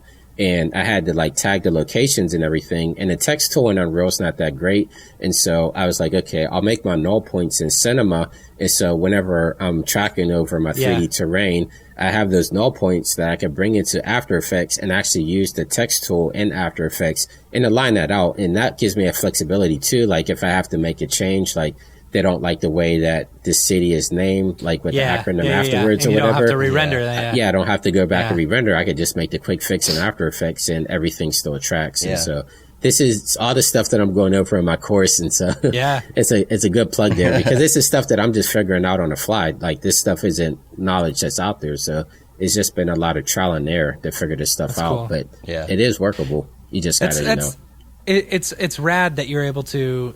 I mean, it's such that's a great workflow. Like you're using Unreal basically as your. I'm assuming you're doing your lighting in Unreal as well. Yeah. So basically, getting down your basic animation and then doing all your texturing, lighting, and rendering in Unreal. Right. I don't feel that's any different than just using any standalone. Third-party renderer, Yeah. Right. Yeah. Good point. Yeah. I mean, it's just like Yeah, if you looking at your Houdini stuff, like a lot of Yeah. people, okay, they're not happy with the way particles are in cinema, so they're going to Houdini, throwing all the particle animations and their Veroni, destructions and stuff in Houdini, and then importing that back into Cinema 4D. So, Yeah. I mean, it's just like you're using the tools to the best of their abilities, but you're still using what your bread and butter there in Cinema 4D. So, Yeah, it's just totally. just coming up with different workflows and the best tools for the job, pretty much. Yeah, that's awesome. Yeah. That's so awesome.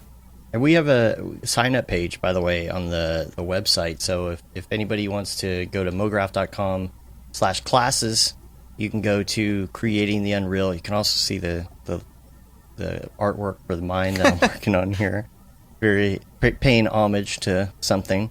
And then if you go to the Creating the Unreal, I guess you would call that artwork, or whatever, you can click Get Notified, and there's a page where you can put in your email, and it's not the Mograph mailing list. It's strictly for classes, so that you can get notifications whenever classes are available. Yeah. You can see previews as well. I've got another preview I'm going to update for your preview video, so that we can advertise that a little bit this week. And Cool. so Yeah, it's coming, folks. I apologize. It's definitely coming. Yeah. It's just been a crazy COVID world right now. Oh, it's great though.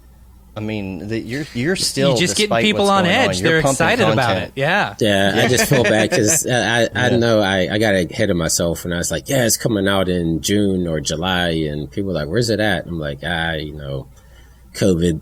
It's coming. Yeah. Yeah, It's all so- COVID. Don't worry. Yeah, You're getting close to the finish line. Yeah. For sure.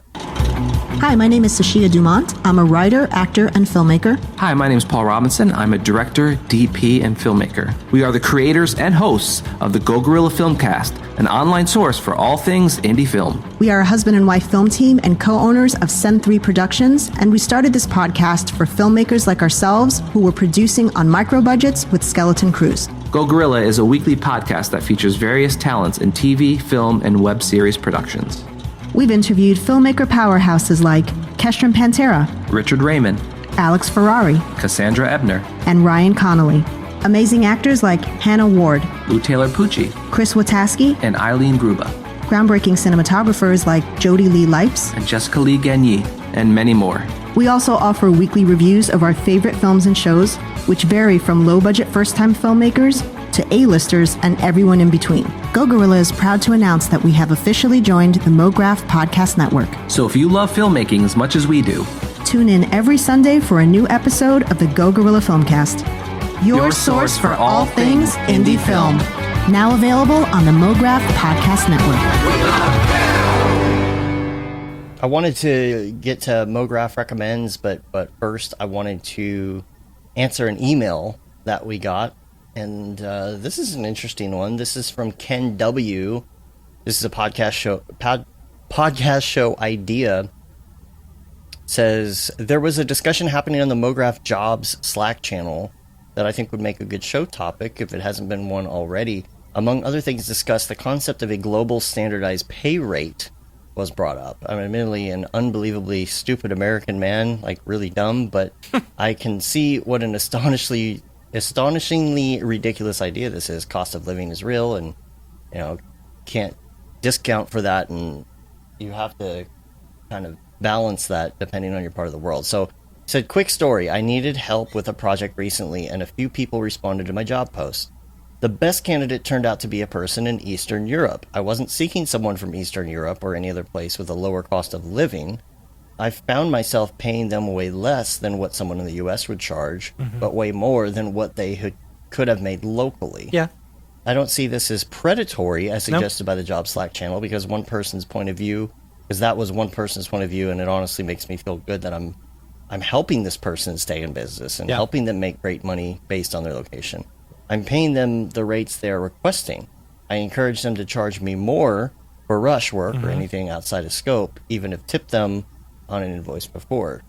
That said, I don't think it makes sense to pay them a year's salary based on their local economy for one job when I'm getting paid a month's salary for the same job in my local economy. If there was a global standardized rate for motion design, then overall rates in most places, including the U.S., would drop significantly, in my opinion. Yeah. If that happened, then I would likely need to move to Eastern Europe to remain competitive, and my cat doesn't like to travel. In conclusion, I'm an idiot, but so is the concept of a global standardized rate for motion design. It'd be interesting to hear other people's opinions on that topic. I'll take my answer off air. Thank you. He said off air, good, not on air, point. But you put it on air. Or off the phone, right? Oh, I don't know. So I think that's what he meant. he's acting as if he called in. Like, yeah. Yeah. Oh, okay. Like they hang up the phone. Okay. No, I agree. I agree. And this has happened with us too, where we'll hire some people over in Europe, and their rate is when it translates to American dollars is probably $200 or $300 less than what we're charging, and it's a good rate for them. And so sometimes we'll just split the difference. I'll say, listen, we are charging our client for your time, just charge us more, Right. We're fine with that, because I mean, sometimes you're just like, okay, I'm going to pay your rate, and you keep the extra money for yourself. But, it all depends on who you're working with, Right. So, but I agree. I don't think there should be one set rate, one industry standard rate. I think as far as an industry standard, I do think there should be an industry standard minimum, but that's based upon your location, of course. Your region. Yes. Because California is going to be different than Texas or whatever. Or New York is going to be higher. Almost like this. Almost like a what's the best way to put this? A standardized conversion rate. Yeah. Yeah. In a sense, right? So where your conversion rate is a multiplier. Yeah. Okay. So let's say let's take it to America, okay? Because even America has its differences in cost of living. Yeah, absolutely. They're not as dramatic as like here or Eastern Europe, but even just let's locally, say Texas and California. Like you start getting out into the burbs, it's way cheaper to live out in the burbs than it is in downtown Dallas. Well, yeah, that's true. Yeah, that's very true. NYC as opposed to Dallas or whatever, right? People come to work for Barton. From California, and they move to Texas, and all of a sudden they can afford a mansion, literally a mansion. Yeah. So you're saying I need to go to ABC next? Yeah, dude. Yeah, dude. There you go. Come party with us. There's come to Dallas. But that's the thing, because of cost of living, right? So if there was some sort of formula having to do with cost of living, to where you could say, okay, the standardized rate for doing work as your motion designer is, let's say, $600 an hour, okay? But that $600 an hour is the standardized rate. It's like standard time, if you're going on standard time as opposed to central or whatever, right? So that's just an arbitrary number that is the baseline number. And that accounts for cost of living in general throughout the world and all of this stuff. And then you say, okay, well, if the Texas number is 600 and the cost of living is 2x in California, then this region, or whatever you want to call it, is going to be a level 2. Yeah. So you multiply that. So the day rate there should be $1,200 a day. But you could always go back to that gold standard of what the base rate. Yeah. And that's the set rate. So that overseas, if the rate over there is actually like 0.5 or something, or half, then you go that route. I don't know. I feel like that would be a good way to go about it. Because you're right. It isn't fair. Yeah, go ahead. I mean, you're going to pay him a year's salary for one project. That's overkill. I understand, but but still, if you're paying them what they're asking for, is that predatory? I don't think so. No, I mean, the whole point of having a rate is that you have a rate that is what you want, is what you feel comfortable charging. And you know what? I disagree that you shouldn't pay him a full year's salary or whatever. I disagree with that. If their rate ends up being a full year's salary with 1 month of work, so be it. That's their rate. Well, but that was the thing. That's not what they asked for. They asked for less. Yeah. They asked for less. But other people were the saying, thing is, you should have just gone your rate, which would have been.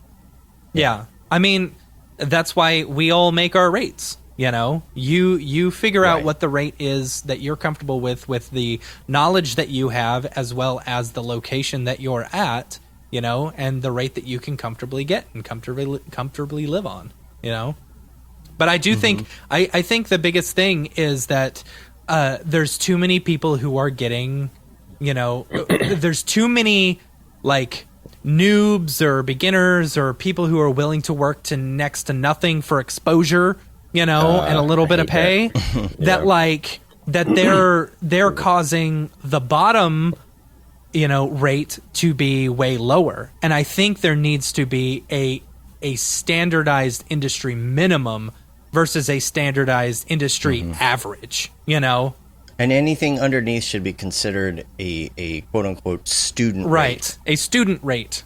Or So then if a company says, oh, hey, well, we only want to pay this much, to be like, okay, well, we can find you a student that will work at student rate for that. Yeah, exactly. Oh, because then it's kind of a derogatory term for a corporation to say, oh, we're paying the student rate. Yeah. Oh, you got students? Yeah. And then they actually understand, right? Yeah. Like they understand, oh, okay, that's the type of thing that a student will do, and we're going to get student quality for a student rate. And so maybe companies won't get greedy as far as, oh, well, we want to pay you $10 an hour to do full-on Octane motion graphics. Yeah. Yeah. So. Well, how do you guys feel about, like, a lot of people, especially in this day and age, they want to do free work just so they have their name on a project and they feel like they're going to get exposure. Like, it's really predatory, especially among YouTubers. Like, I see it on Twitter all the time. Like, hey, who wants to be, do my editing, or who wants to do my motion graphics? I'll shout you out on my YouTube channel. And people are jumping at it. And I'm like, that's not how you get ahead. And it got to the point where I stopped responding to people because people are kind of set in their ways. Like, I don't feel like you should be doing free work unless it's something that you really want to do and it's not taken away from you or anybody else. But the way that these people are structuring it, it's actually a paid position that they're getting work for free just for a shout out. And I don't think that's right at all. Yeah. There's I am okay with exposure dollars, I don't want to say that you should never take exposure dollars, because I think there are times in which you're like, you know what, this is a project that I want to work on. There's been a few. Your heart has to be in that. Exactly. Your heart has to be in a free project. Yeah, and there's been a few times where some of my friends have been working on something, and I would just love the opportunity to work on like a short film or special effects or something like that, where I'm just like, let me help you, use me. I'm offering you my services for free because I don't have anything going on right now. And if you need the extra help, let me help. But that's kind of different because I consider that more as like a collaboration. Plus, you're offering it. It's not them coming to you saying like, hey, we need some VFX. Can you do it for a shout out? Then I think that's like, I don't know. And if people are willing to, I don't know, if people are willing to, if people are willing to do that, to do it for a shout out, I don't know if they're necessarily seeing the value of their own work, like they're either trying to make a name for themselves and they need to be pretty damn good, like because you're going to have to set yourself apart than every other person out there who's willing to do the work for free. You know what I'm saying? Right. I don't know. But I mean, I just want to say it's kind of weird. If you work for more, sorry. No, go ahead. Sorry, Skype delay. If you work for more, but that more than free, I guess there's something that Nick posted years and years ago on Grayscale Gorilla. It says you work for full price or you work for free, but you don't work for cheap. Yeah, because then if you're sacrificing and working like for practically nothing, then they are still paying you to do the job. Yeah. So if you work for free, at least if somebody doesn't like what you're doing because you're trying to do it your own way or put your own creative touch on something, for the exposure, at least people can't be upset because it's like, okay, what are they going to do? Say we're not going to pay you, Right. you know? Okay, but you're obligated to make changes for them if you're working for like $10 an hour. But if you're working for free and they complain, you're like, well, I'm working for free, dude. Yeah. Right. Yeah. I mean, if it's a passion project, like I've done collaborations, like I did the first VR music video, the first ever like hip hop music video with Mixmaster Mike.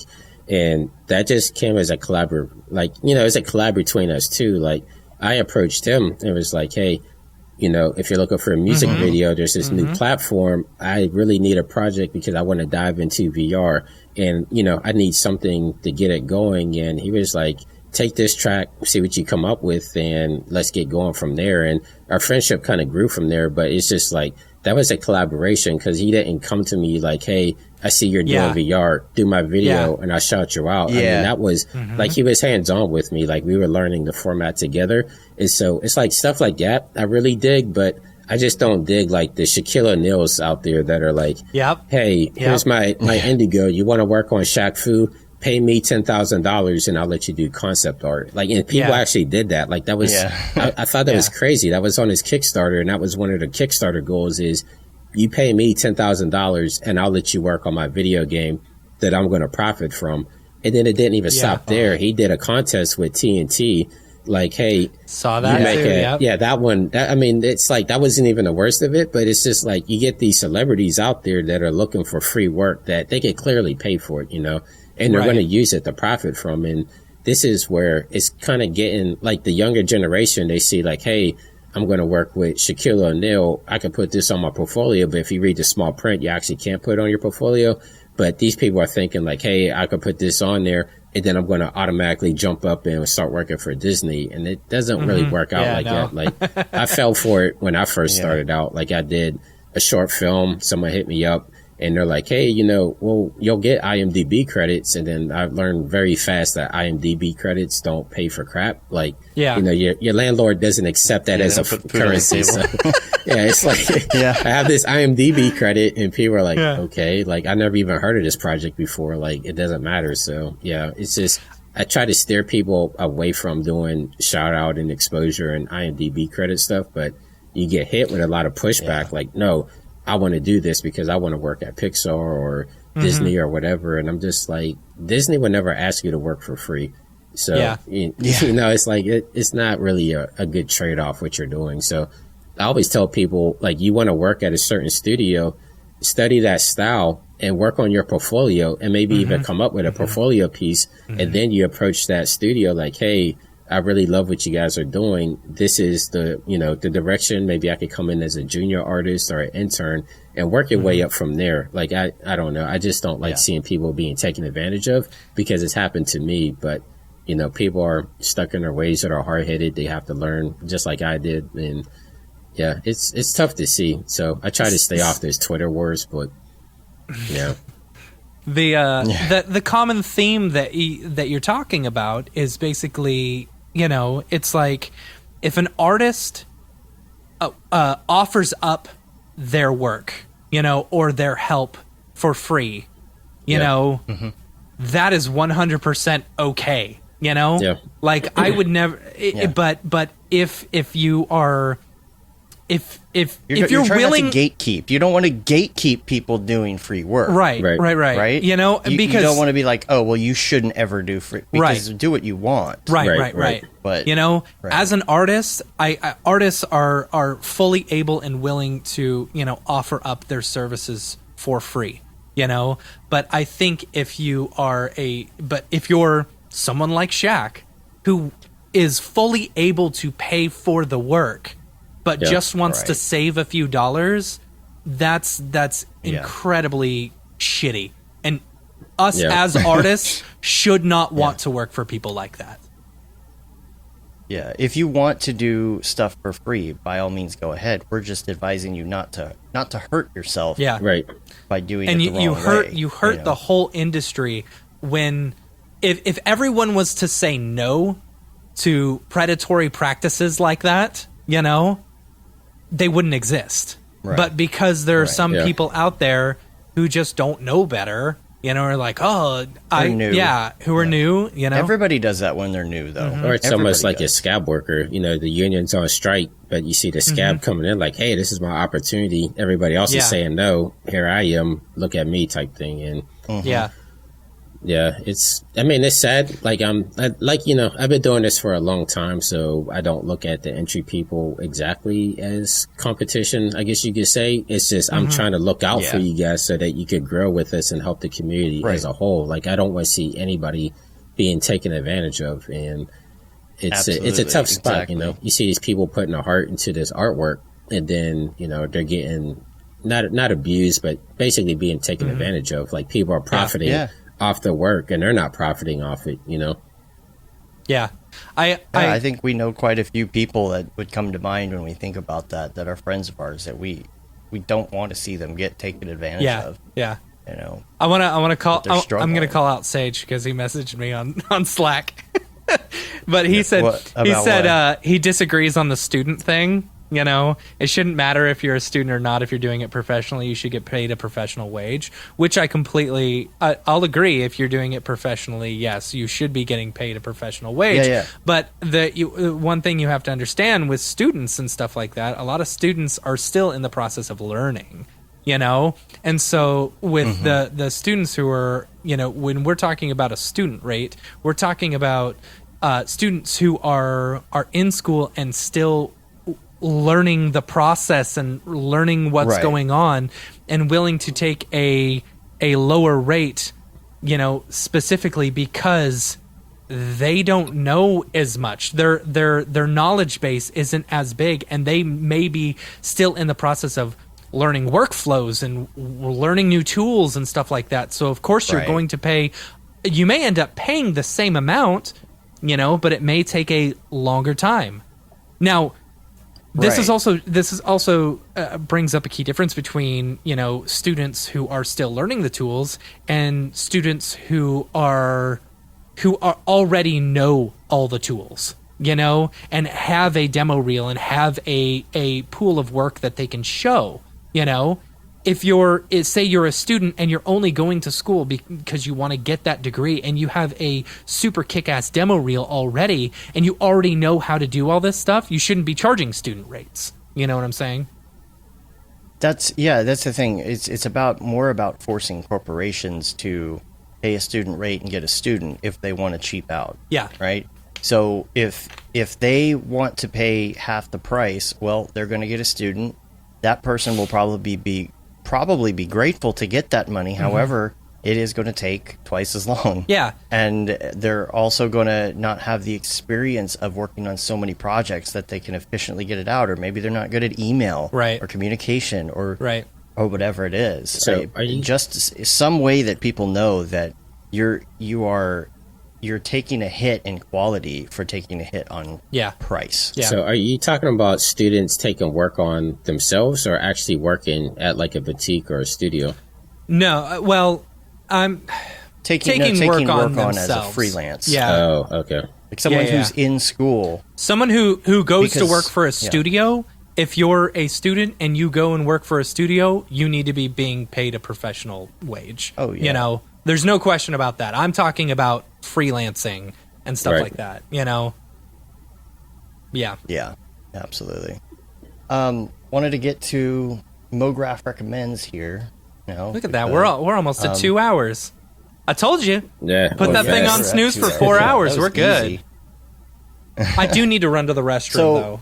Can I do that real quick? Oh, that's funny. Yeah. Why? Sure. You got to go too? I was going to tell you I was doing the same thing. I was going to have you start the section. Okay. Do you remember what the talking points are? First one is like it's like movie and TV show and music, right? We can get through. Okay, yeah. Go. TV show podcast. Okay, yeah. Go. Okay. Go ahead. Cool. All right, Jonathan. Do you go by? Is it Jonathan, or do people in the industry call you Winbush, or what? What is it? Is that? I mean, like people that know me, like everybody just calls me Winbush. Like it's always just been something that stuck. Right. So even back in my like track and field days. Like, yeah. All right, we're friends now. Either or. So all right, Winbush. Mograph recommends. This is where we get to know a little bit more about you. And so the first real question that we want to know is favorite movie. I have to say Napoleon Dynamite. Really? That's interesting. Yeah, comes as a because shocker, there's no but- VFX or anything on that. No, I just when me and my wife were dating, I don't know why, like I bought it on DVD. Like I worked at Best Buy at the time, and so I would just pick up random movies or whatever, and ended up buying it. And we must have watched that thing like 20 times that week. Like I don't know why, like it just clicked with us, and so it's just always like I usually don't watch movies more than once because I already know what happens. But that was like the one movie that I've watched multiple times over the generations. Like I can still watch it today. So I don't know what it is about it, but yeah, maybe it just has that Midwest feel to it. Have you seen Gentlemen Broncos? I haven't, no. It's you should rent that one. It's Jermaine Clement from Flight of the Conchords. Okay. And it's written and directed by Jared and Jerusha Hess, the same people who did Napoleon Dynamite. And Right. it is extremely funny and so like the thing is like it didn't do well in the theaters, but it is such a funny movie just because of all the really weird quotes and stuff like that. And What are you talking about? So his Come favorite back. movie is Napoleon Dynamite. Yes. So but I was talking about Gentlemen Broncos. It was written by written and directed by the same people who did Napoleon Dynamite. And so what's it? How much you want to bet I could throw a football? Yeah, over there the you go. mount? Which is So there's yeah.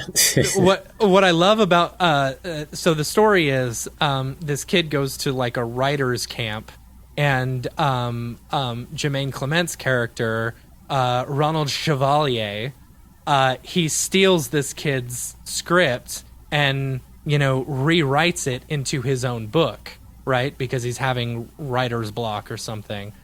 And then some of his friends want to make a really crappy low budget film version of his story. So you get to see the story, through three different writers, vision and stuff throughout the movie. And it's very, very good. It's also got, who's the guy from, oh man, what is it? The Hitchhiker's Guide to the Galaxy. And he was in Moon. What's his name? Anyway. I don't know his name. Yeah. Someone's gonna know. Anyway, it's got him in it, and he plays Bronco or Brutus, the main character in the story, and it's so good. I recommend renting it. So is this post Napoleon Dynamite or pre Napoleon? This is Dynamite? post Napoleon Dynamite. Okay. Yeah, he did Napoleon Dynamite, and then he did Nacho Libre, and then Right. I think Gentlemen Broncos was after that. Sam Rockwell. Okay. Yeah. Sam Rockwell. Yeah. He's such a good actor. It's such a good movie. So Wish I could go back. Wish I could go I'd back. make state. You ever thought about time travel? Yes. Which is Let's look into I it. love technology. it's funny because Uncle was it Uncle Rico was his name? Yeah, he's on an Adult Swim show that's on right now, that Dreamland. Oh, yeah? Like he's the doctor in it. Yeah, so it's like I recognized him. And I was like, I think that's him. So I looked him up on IMDb, and yeah, sure enough, that's him on there. So yeah, it's crazy. That's funny. I always wanted to know the story behind. At the end, the girl comes back to him, and Right. like they reconciled like a bad relationship or something. I've always wanted to know that story. Yeah. Yeah, Talk I'm surprised they never did a sequel. Like I thought that was one movie that. Well, would've had they a did the sequel, cartoon. They did the that was bad. cartoon. Yeah, I didn't like that. Yeah, that one was terrible. But, Yeah, there you go, James. Yeah. James just pointed this out. That's what I was going to say. Uncle Rico he's a vegetarian, and when he's cutting up that steak and he's constantly wiping his mouth, it's because he's spitting the steak out into the thing. Anyway. Oh, I didn't know that. wow. All right, I'm gonna run. All right, you guys go for Okay. it. Yeah, but So we're at music then, huh? yeah. All right. What kind of music do you like? What's your favorite music, and what music do you like to listen to when you work? Definitely lo-fi music. I've been listening to a lot of lo-fi over the past years, just because if you listen to anything with lyrics in it, it's hard to concentrate on your work. And so since I work from home, I listen to a lot of chill cow, a lot of actually video game music. Like people will take like video game music and remix it. And so there's Game Chops, which is a good YouTube channel. I stream a lot. And then DJ Cutman does a lot of stuff. Shout out to Funk Fiction. I got to meet with him a couple years ago, but he does like all the Sonic the Hedgehog remixes, which are really cool. And so, yeah, it's like a whole genre into itself. So just like that old school 16-bit or even new school stuff too, because a lot of people are doing Animal Crossing remixes, and they kind of like remix them into like this smooth jazz, lo-fi sounding type stuff, which is really cool. So yeah, I've just been deep in the rabbit hole with that type of stuff, which is crazy because I grew up on hip hop and rap and everything. But I would say maybe around my 30s, early 30s, I just kind of made like a transition into strictly instrumental stuff. Yeah, the chill hop stuff, I feel like it's really weird. First of all, I feel like I've listened to kind of the same stations over and over to the point where I recognize just about every chill hop song I hear. Is there something in particular that you would recommend? Because I basically kind of took a little time off from the chill hop because I was just tired of hearing the same music. Yeah. And even when I go to other stations, I hear the same songs. I would definitely look up the Game Chops radio and then DJ Cutman radio. That's all on YouTube. And then if you have Sirius Radio, they actually have like chill hop stations on there now. They just added maybe a couple of months ago. And so I've been using the Sirius app on my phone just to stream it to my speaker or my iPad and using that as well, which has a lot of good music. So I would say check out those and then check out Sirius XM as well. What about if you're out for a drive or something? Yeah, well, I have Sirius Radio in my car, so. But is it the same stuff, like the same music, or do you mix it up like based on what you're doing? Because that's what I feel like I tend to do. Oh, like if I'm in the car, I listen to a lot of comedy networks, funny enough, like the Kevin Hart Laugh Out Loud radio station on there. The Netflix is a joke station. Like I like stand-up comedy, so I listen to a lot of that stuff. And then I listen to a lot of NPR as well, especially like the game shows like Wait, Don't Tell Me. Then I like their other shows like This American Life and Snap Judgment, that type of stuff. So yeah, a lot of that stuff I listen to when drive. Well, not so much recently, but yeah, like when I used to make trips up to LA and stuff, it was usually a lot of NPR, a lot of stand-up comedy stuff. Is Prairie Home Companion still on the air? I think it is. They still do that? It is, and I used to get mad just because that seems to came on every time I was in the car, and I don't know. That's like the one NPR show I don't like. So it seemed like every time I had like a long drive up north, it's like Prairie Home Companion would come on. It's just like, come on, that's funny. Know? Yeah, give me something I want to listen to. It would always be on the way to church for me. Like every weekend, with my parents driving to church, you'd hear them on there talking about rhubarb pie. It's funny. Or something. I don't know. I wasn't sure if he was still around after all this time. The one show, funny enough, that I was sad to see go away was Car Talk. For some reason, I used to love Car Talk, like Click and Clink.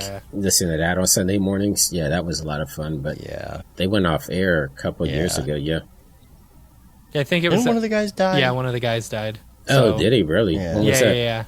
yeah. It was a couple of years ago, I think.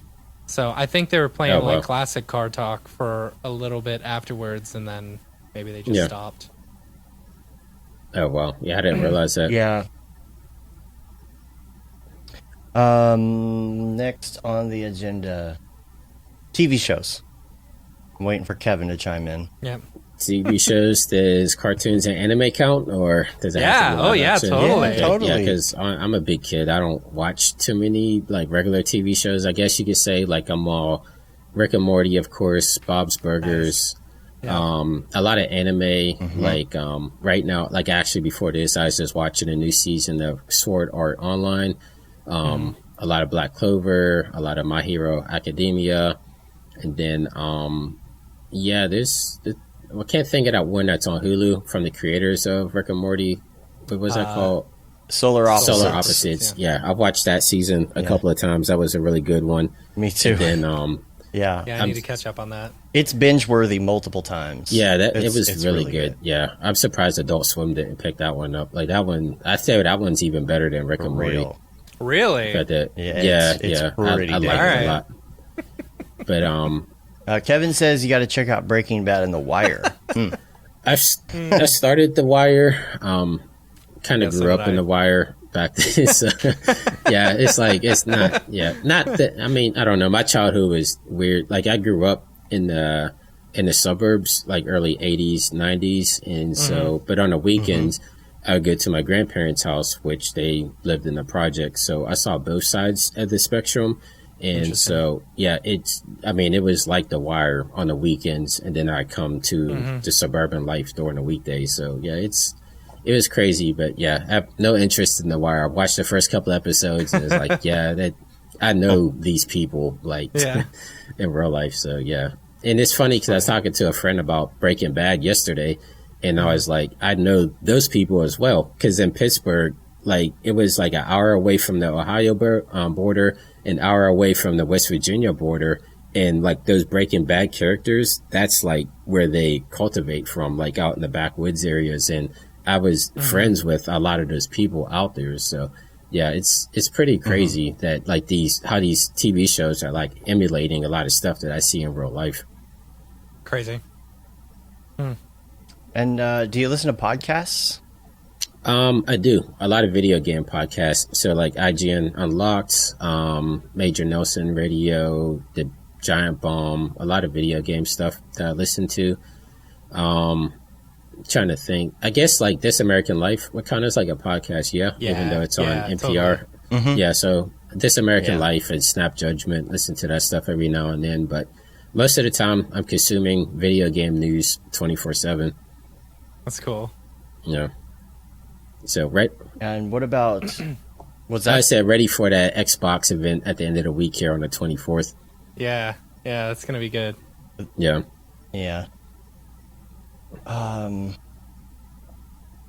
There's something else in video games I was going to mention. I can't remember, but plugins.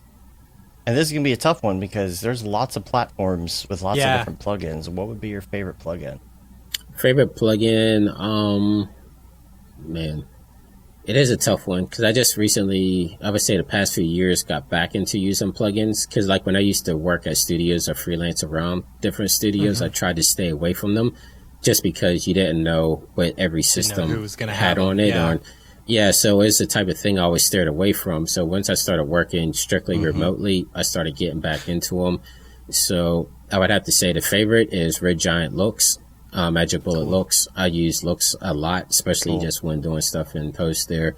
And then Particular as well. Like I don't like doing particles so much in cinema. I like doing it in post. I don't know, for whatever reason. I just find it a little bit more intuitive to use Particular. So a lot of Particular, I have to say I use a lot of this stuff from Boris Effects, from the Sapphire Suite and the Continuous Suite, especially like their depth of field plugins are really good, and the Z Fog is really good. Been dabbling around in Particular, especially since they put out the free standalone, because I was going to do some tutorials on that, but not too in depth in that yet. But it seems like if there's something that I need, like a real shadow or a real reflection or rain or anything, it's like it's always in the Sapphire Suite. Like they have like a gazillion plugins in there. It's like I can just type in rain and you get like all these realistic rain plugins and all that stuff. So it's hard to like point out which one. So I'll just say like the Sapphire Suite and the Continuous Suite there. And then I'm trying to think, of course, Datasmith plugin with Unreal. Been using that a lot lately. I'm trying to think. Cinema 4D, Redshift was my go-to for a while. Started off with Octane, switched over to Redshift. Used a lot of X particles there for a while, but kind of waiting on their GPU update. I was kind of bummed that they said it's not coming this year now. Like, it would just take forever to cache stuff, and a lot of times, like, I was scared to use it on client work just because if there's any changes or whatever, I know it's going to cache a long time. But for personal stuff, I use X particles. That's a really good one. And then that's why I was really excited to try out Embergen to this morning. You know, seeing some of the smoke and fire stuff that, you know, it's like, man, it's gonna GPU. Anyway, I know they're working on VectorGen as well. After Embergen comes out, VectorGen is going to be, well, I guess they added particles to Embergen, so I'm not sure what their plans are for VectorGen. I think that's going to do more fluid stuff, which would be really cool because that would give good competition. LiquidGen. That's LiquidGen. They call it LiquidGen now? Because I know before it was called VectorGen. They must have changed it. Yeah, I think it's called LiquidGen. Oh, yeah, Yeah. I think you're right, because I saw it and I was like, why is it called liquid when it's about particles? And I'm like, well, I guess that makes sense technically. Right. I Okay. don't know. Yeah. So I'm waiting on that one because that one would be. It's like between Embergen and I guess Liquid Gen. It's kind of like that's going to really push X particles. Hopefully, they get their stuff together and realize that people don't want to spend 8 hours working on the cache Right. or whatever. So Right. yeah, I like X particles. It's just extremely slow. And then I love how it's art directable. Yeah. With all this new stuff coming out, though. I Yeah. think nice. yeah. But yeah, other than that, plugins, I guess that's a laundry list there, but I have to give Yeah. is there a question about applications? Because there's other applications, like standalone applications I use a lot as well. Yeah. Like What? Like what? World Creator is probably my number one application right now because I do a lot of map work and I do a lot of terrain work and environment work. And so with World Creator, like there's another one I think called World Machine, but that's all node based. And I'm like, I can use nodes, but I'm not, if I don't have to use them, I'm not going to. And so World Same Creator here. Yeah. works more up to my speed. And it's like I could build like these huge environments. Like there another one that have like an Unreal Engine and Unity background. So initially the tool was made for making like huge terrains, like Fortnite sized terrains, and then bringing that into your game platform. And you have like your entire environment that you can run on for days. But I've been using it with Cinema 4D. Like I can actually take like world map information from the world, like them data, bring that into World Creator, make like the Grand Canyon or whatever, like with world map data, and then sculpt it to my needs. Like if I want to art direct it in any type of way, bring that into Cinema 4D, and it's like I have like this huge landscape that I could use at my discretion. So that's been probably one of the funnest and most used applications I've been using at least maybe the past year and a half for the type of work that I do. That's World Creator, is that what we said? Yeah, World Creator. World Creator. Yeah. It's cool. And what about headphones? We always ask about headphones. Yeah, I would say Beat by Dre, but I've gone through like 4 or 5 of those. Like I don't know why they just. I like the audio quality, but like I used to work out a lot, and I used to just break the heck out of them at the gym. So I've been using these Sony ones. I'm not sure what they are. I got them on like a Black Friday deal, maybe like 2 years ago, but they've been working ever since, and they're Bluetooth as well. So I got these at Best Buy. And the nice thing about them is they have that little plug, so you could use like any quarter or 1/8-inch plug, right? Yeah. Like I have it on the extender going to my computer right now, but I'm using the Amazon Basics plug right now inside of here. And then if I want to use it with my phone, I just use it with Bluetooth or on my laptop with Bluetooth. So it's I like these. I'll email them to you if you want to see what they are. But yeah, I bought them like 2 years ago on Black Friday for maybe like $120. I bought a pair for me and my son, but they're like $300 headphones. Yeah. That's cool. And then what is your go-to app when you pull out your phone? My go-to app. Actually, let me pull out my phone. I'm trying to look at my front That screen muscle here. memory go-to. Yeah, so Sirius XM, Spotify, and Xbox Game Pass. Cool. Funny enough. So it's like I usually go on Xbox Game because I have the Game Pass Ultimate, so I'll see what comes out, and then I can actually just click install, and then it will install it to my Xbox, or actually have it on my Game Arcade back there as well. So like when Streets of Rage 4 came out, like I wanted to play that on an arcade cabinet, so I had it import to there, and so I'm usually on Xbox Game Pass and seeing what's coming out, installing remotely, and playing away. You gotta play Halo 5 with us sometime. I know. Yeah. I think I got you on there now. Yeah. Yeah. Friends, You and you, we're friends now. Yeah. Yeah. We need to add you to our special texting group called Halo Kitty, where we just always hit each other up and we're like, Halo? Anyone want to play Halo? Yeah. And anyone just jumps on FaceTime if they want to play. Yeah. No, And I've been getting good at pistols and headshots lately. I got to get back into 5. My one friend and I, shout out to John Haley. We have the Master Chief Collection. So we started back at Halo Combat Evolved, and we've been playing through all the Halos in co-op. So I think we're about finishing Halo 3 right now. And then we're going to move on to Halo 4. But yeah, we just been playing them because a lot of them, they just updated to like 4K textures or They have the cool. anniversary editions and stuff like that. So it's been fun going back and replaying a lot of those old Halo games. Yeah, Halo 5 was the first Halo game that I've ever played. Really? And yeah. Oh, wow. I wasn't really I don't know, I wasn't really into. There was a big while. You used to come play Halo 3 with me and my friends back in the day? I thought you did. No, it was always Halo 5, right? And so like the Valhalla. during I never had an Xbox until this one, the Xbox One S, when that one came out. Yeah. And so I was just never a big Xbox fan. I didn't really play games. Like Nintendo 64 was the big one, the last one that I had up until the Xbox, Yeah. And so it's funny jumping back to like Halo 2 or 3 and I'm like, wait a second, I can't run? I can't Spartan different. charge? Yeah. What are you talking about? Like that's my whole strategy is I just run around and Spartan charge people, Yeah. Yeah, the fact you couldn't run, you used to that's why everybody would jump around constantly. It's just, and we were talking about the other day that people used to go into the lobby, you used to be able to see all the other people you were about to play and their names and like their audio would all come up. Yeah. And you used to be able to veto the map. And so you come on and all these little kids would automatically be on and be like, veto, veto, veto, veto, veto, veto, veto. Everybody, all the kids, like, I don't want that map. And then we wouldn't veto and they'd get really angry. it's funny. Because if they want to veto it, it means that you're going to beat them at it. Right. Yeah, it was definitely weird going back to the first Halo games because even the controls are different. Like, they don't control like your typical FPS these days. Like, I think the melee button was something weird, like right bumper, and I don't know, it was like throwing grenades was kind of weird. So it definitely took some getting acclimated to, but it's just fun going back and playing through the throwbacks. Like, I've been, have you guys heard of the Yakuza series or the Yakuza? Mm-mm.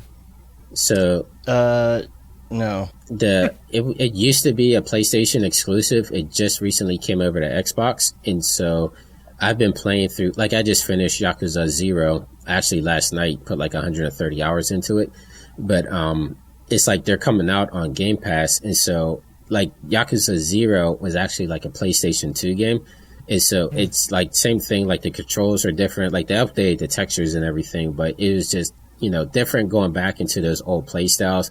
And I just started the sequel maybe this morning. I put it on my PC, but you can definitely see like the jump in the way the game just like works, and it's at 60 FPS and the graphics are different. So I want to play through all of them. I think there's 7 of them in all, but yeah, that's the next series that I'm trying to tackle right now.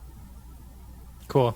I'll have to download that. I've got the Xbox Game Pass, so It's definitely, if you like third-party adventure games, I recommend it. Like the Yakuza is basically the Japanese mafia, and you're playing through that storyline. Yeah, it's really interesting. Just like, I think it's as accurate as it can be. So it's interesting going into the different clans and seeing how they're operating. And this all starts in the 80s. So this is like when I think they are still illegal, but like guns are illegal in Japan. And so like anytime like a Yakuza would have a gun, people are like, how in the heck did you get that? Like, it's like a rarity. So it's definitely interesting, like their culture and how they see things that we, over here, like guns are, you can buy them at Walmart, and over there you have to buy them on like the black market. So it's definitely interesting in that regards. Yeah. That's cool. All right, last one. Life hack. What's your favorite life hack? Life hack is in what regard? Mitch Myers, as we say, that's always our example. You take a toaster and you put it on its side to make some bomb-ass grilled cheese. Speaking of that life hack, I saw a TikTok the other day where someone took a tortilla, threw some cheese in it and some ham, and folded it in half like a taco, and then put that in the toaster. Hashtag life hack. Okay, I have to take a picture of it later, but actually my setup that I have here for doing like tutorials and streaming and stuff, I actually took a bunch of arms that, like how do you have the arms for your monitor that you can swivel around and stuff. So I took like a giant pole and attached it to my desk, And then like I hacked and sawed a bunch of those arms, and I have like my Black Magic camera on the arm so that I can move it around and swivel and stuff. And then my light I have on the arm. Man. And so it's kind of like I have all my components on the arm. So like whenever I'm ready to record, I don't have to set up tripods and lights and like everything is there. And I can just move it to how I need. So it basically just turning my lights on, hit my camera, hit record, and you're ready to go. Like even my mic I have on the arm here, my monitor, I can fold down. So yeah, it's kind of weird. It's like an octopus like connected to my discs, and it's like, yeah. You'll have to send me some photos because I've been trying to do that, especially with the camera here. I just can't find. I was hoping I could find like an arm that has like a tripod mount. You just can't find anything exactly like that. You got to make it yourself, kind of. Yeah, I found a good YouTube video. I'll send it over to you. So yeah, I had to mount like a tripod mount onto an arm, and this arm it can only bend like this way, so it doesn't go up and down, just so it's more stable. So because I had it on one of these type of arms before. That was like 360, and like I have the small rig on it, and it would just start to sink over. It just start to sink. So with this, I finally got it to where everything is just perfect, and just minimal adjustments once I'm ready to record. So that's what I'm going to do in my new place. Yeah, you'll have to send me that because I want to. Right now, for mine, like I've got a nice tripod, Manfrotto, and all that, but if you can't set that on a desk, right? So I've got one of those cheap $20 tripods that you get like at the drugstore with the whole rig set up on it behind the desk, and I'm like, I actually took, you know, those small rig deals that are like they've got like 2 joints in them with like the tripod mount. I took one of those and I jointed it and clamped it to the desk and then taped the other end onto the tripod.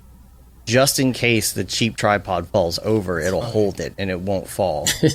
It's like it's so like taped together. Yeah, I got to find a solution. It's funny. I'm just using a shelf.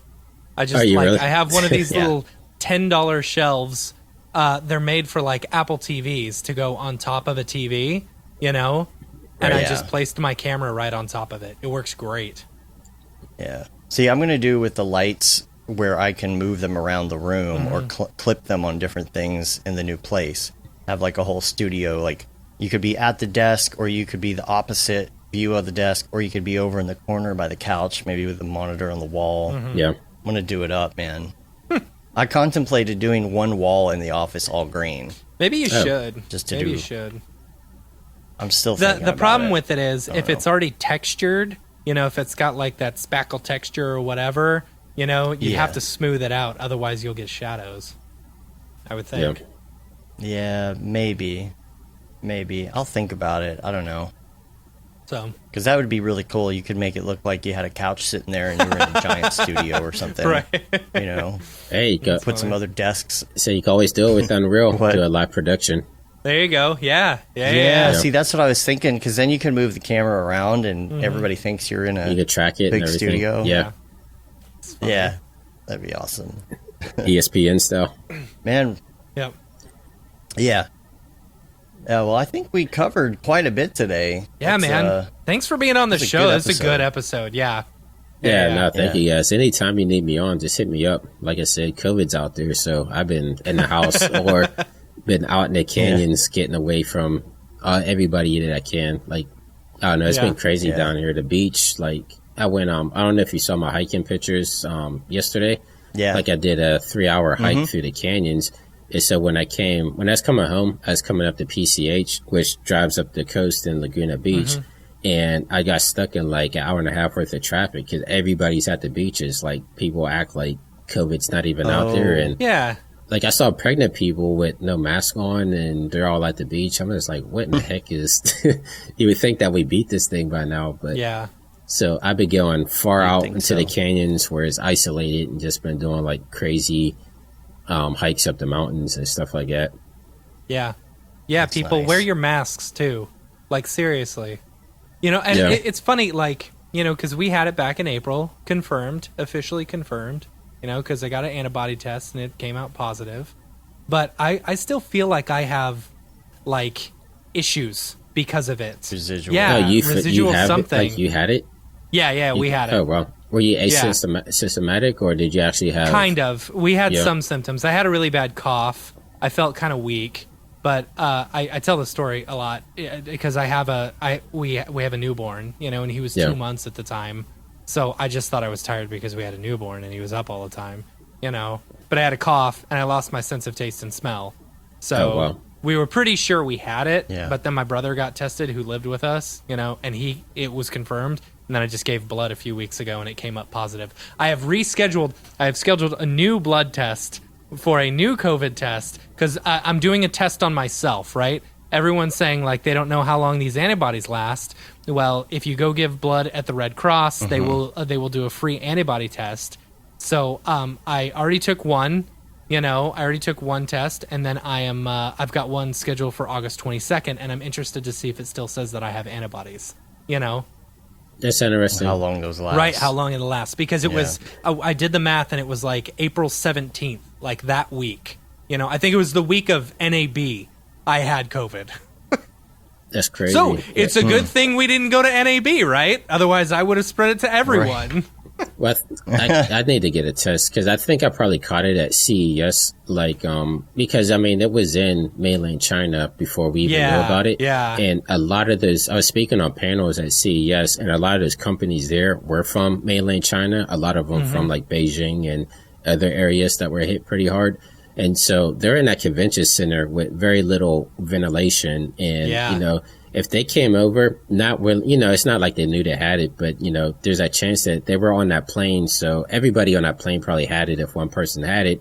And you have all these tech companies, they're sending over thousands of people. And so I'm pretty sure I probably came in contact with it at some point when I was over there in Vegas.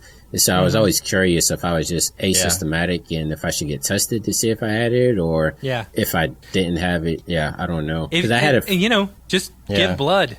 I mean, that's hit up the Red Cross. You can. What's cool? Okay, the app is awesome. It's called like Blood Donor or something. It's called Blood Donor on the iPhone, and you can actually schedule an appointment right there, and it'll give you your blood type. It'll give you your COVID results and stuff like that. It's very cool. Very cool. Cool. Yeah. Anyway. Yeah, it's wild. But I'll think about it because I didn't want to be tracked either. I was saying if you took the COVID test that you're going to be like in the system, I guess, like it goes on your phone. So if you, I don't know. It's a bunch of weird conspiracy stuff. I'm not going to get into it, but weird enough that I'm just like, you can talk to Dave about that later. Yeah. We'll talk about conspiracy. Dave likes conspiracies. Cool. Yeah. I'm going to, I entertain a good conspiracy theory. Yeah. Sure. May or may not believe it. Yeah, I don't throw anything out. He entertains it until he believes it, then Nah. I don't believe most conspiracy theories. I don't. But there are some that seem like the judge in the Epstein case. Yeah, I read about that this morning. You hear about her? Yeah, that's crazy. Her family getting shot and her son being killed, and like there's a guy in a FedEx uniform. Like that's some spy movie stuff right there. Yeah. I mean that's All right. Well, on that note, we're gonna wrap up. Get out of here. Speaking of conspiracies, you can rate us on iTunes. You can leave a review. Helps get our ratings up. You can subscribe in your podcatcher of choice. There's a newsletter that we put out every month or so. I think it's getting close, so I need to write another one of those. And you can say you've been there, done that, got the t-shirt with the Mograph logo tee, the Paul Babb Feel the Bab 2020 shirt. All the profits from that go to Doctors Without Borders. Render Things t-shirt, hoodie, and long sleeve tee. And then that render is Fire shirt, which you are only allowed to wear ironically. And we're on Facebook, Twitter, Instagram, YouTube, mograph.com. Subscribe. Make sure you go to the classes section and subscribe to that as well so that you can get updates when courses come out. And of course, lastly, make sure that you tune in to Maxon's live stream all this week and check out the awesome presentations. Those are going to be really cool. And some new faces and new friends to meet there. So we'll see you on the chats, on the interwebs. And so Jonathan, people want to find you.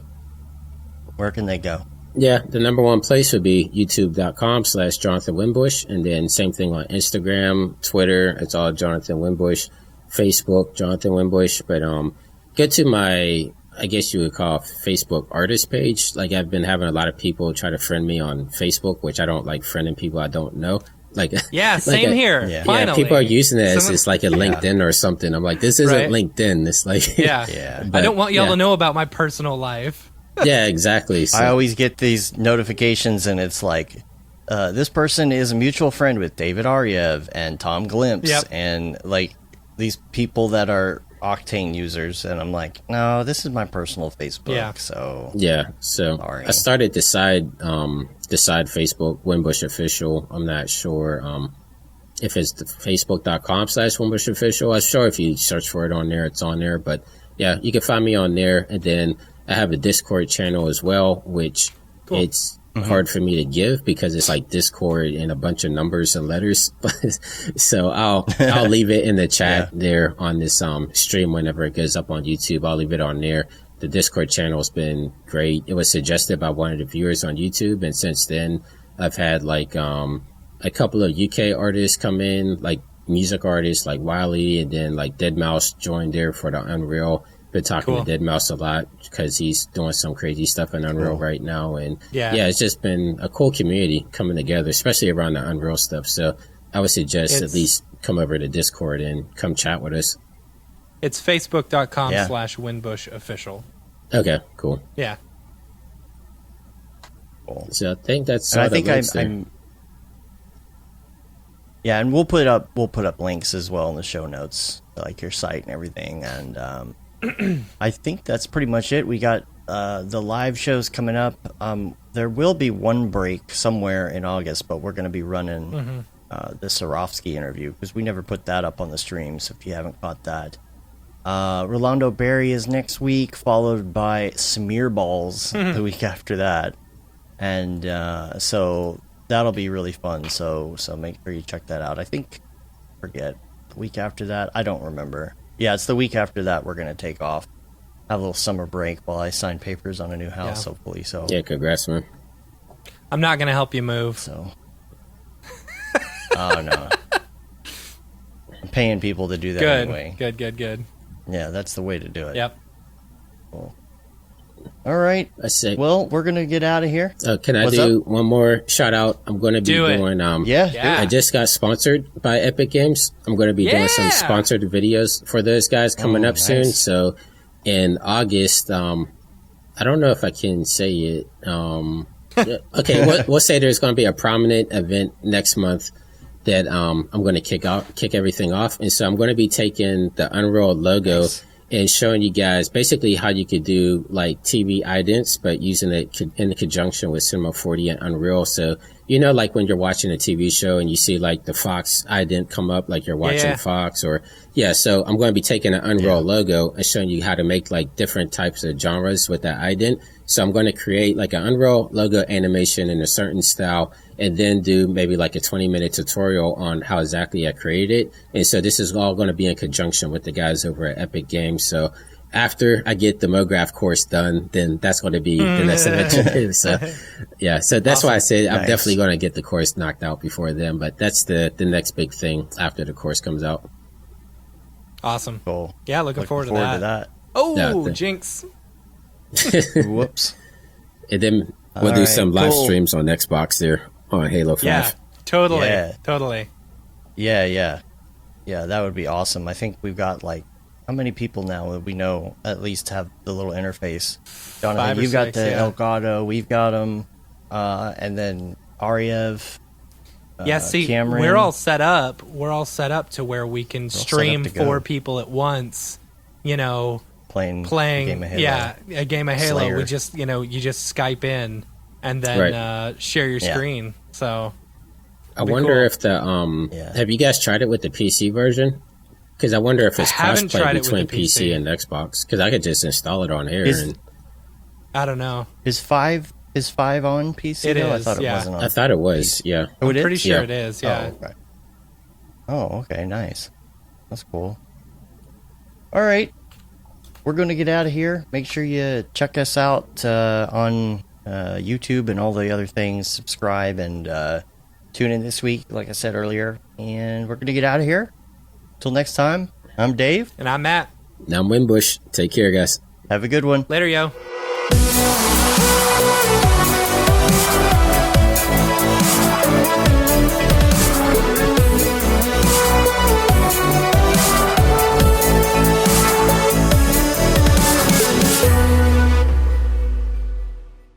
It's pretty good, I guess. Mograph.com, an online resource for motion graphic artists. Start your week with the Mograph podcast. Industry news, interviews with your favorite artists, and terrible humor. Watch live shows and interviews from Mograph events like NAB, Siggraph, Half-Res, and local meetups. Our Mograph Talks feature live demos and motivation from artists all around the world. Sometimes you gotta make stuff that you're not gonna put on your reel, and I'm not here to judge. What if Rick and Morty show up for the countdown at midnight? That's where I peaked in life, in my career. We gotta stop this thing, Rick! It's gonna kill us all! Hear from the people that create your software, design your render engines, and artists that are changing the face of modern motion graphics. You get that render done. Yeah, you better frame what? Mograph tutorials and online classes will teach you about Cinema 4D, After Effects, as well as other popular software and render engines. Throw in the HDR Studio, take the render settings, pick the HDR, put in a reflection, and gorgeous. Branch into new software. Learn time-saving tips, techniques, workflows, and lessons that'll keep you up to date in the world of motion design. Oh, brother, those are some of my favorite elves. I love projects that scare me. When our art director comes to us and asks for something that I had never done before, man, it gets me pumped. Join the conversation in our live sessions. Check out our plugins or join the hundreds of daily active users in our Slack channel for technical help, advice, contests, or just to joke around. Real nice banana. Yeah, that's so funny. All right. I'm going to live forever. Subscribe today and get the latest updates on our YouTube and other social media channels. Take all your dreams and just do it! We don't care how you get here, folks. Just get here. Subscribe to Mograph.com.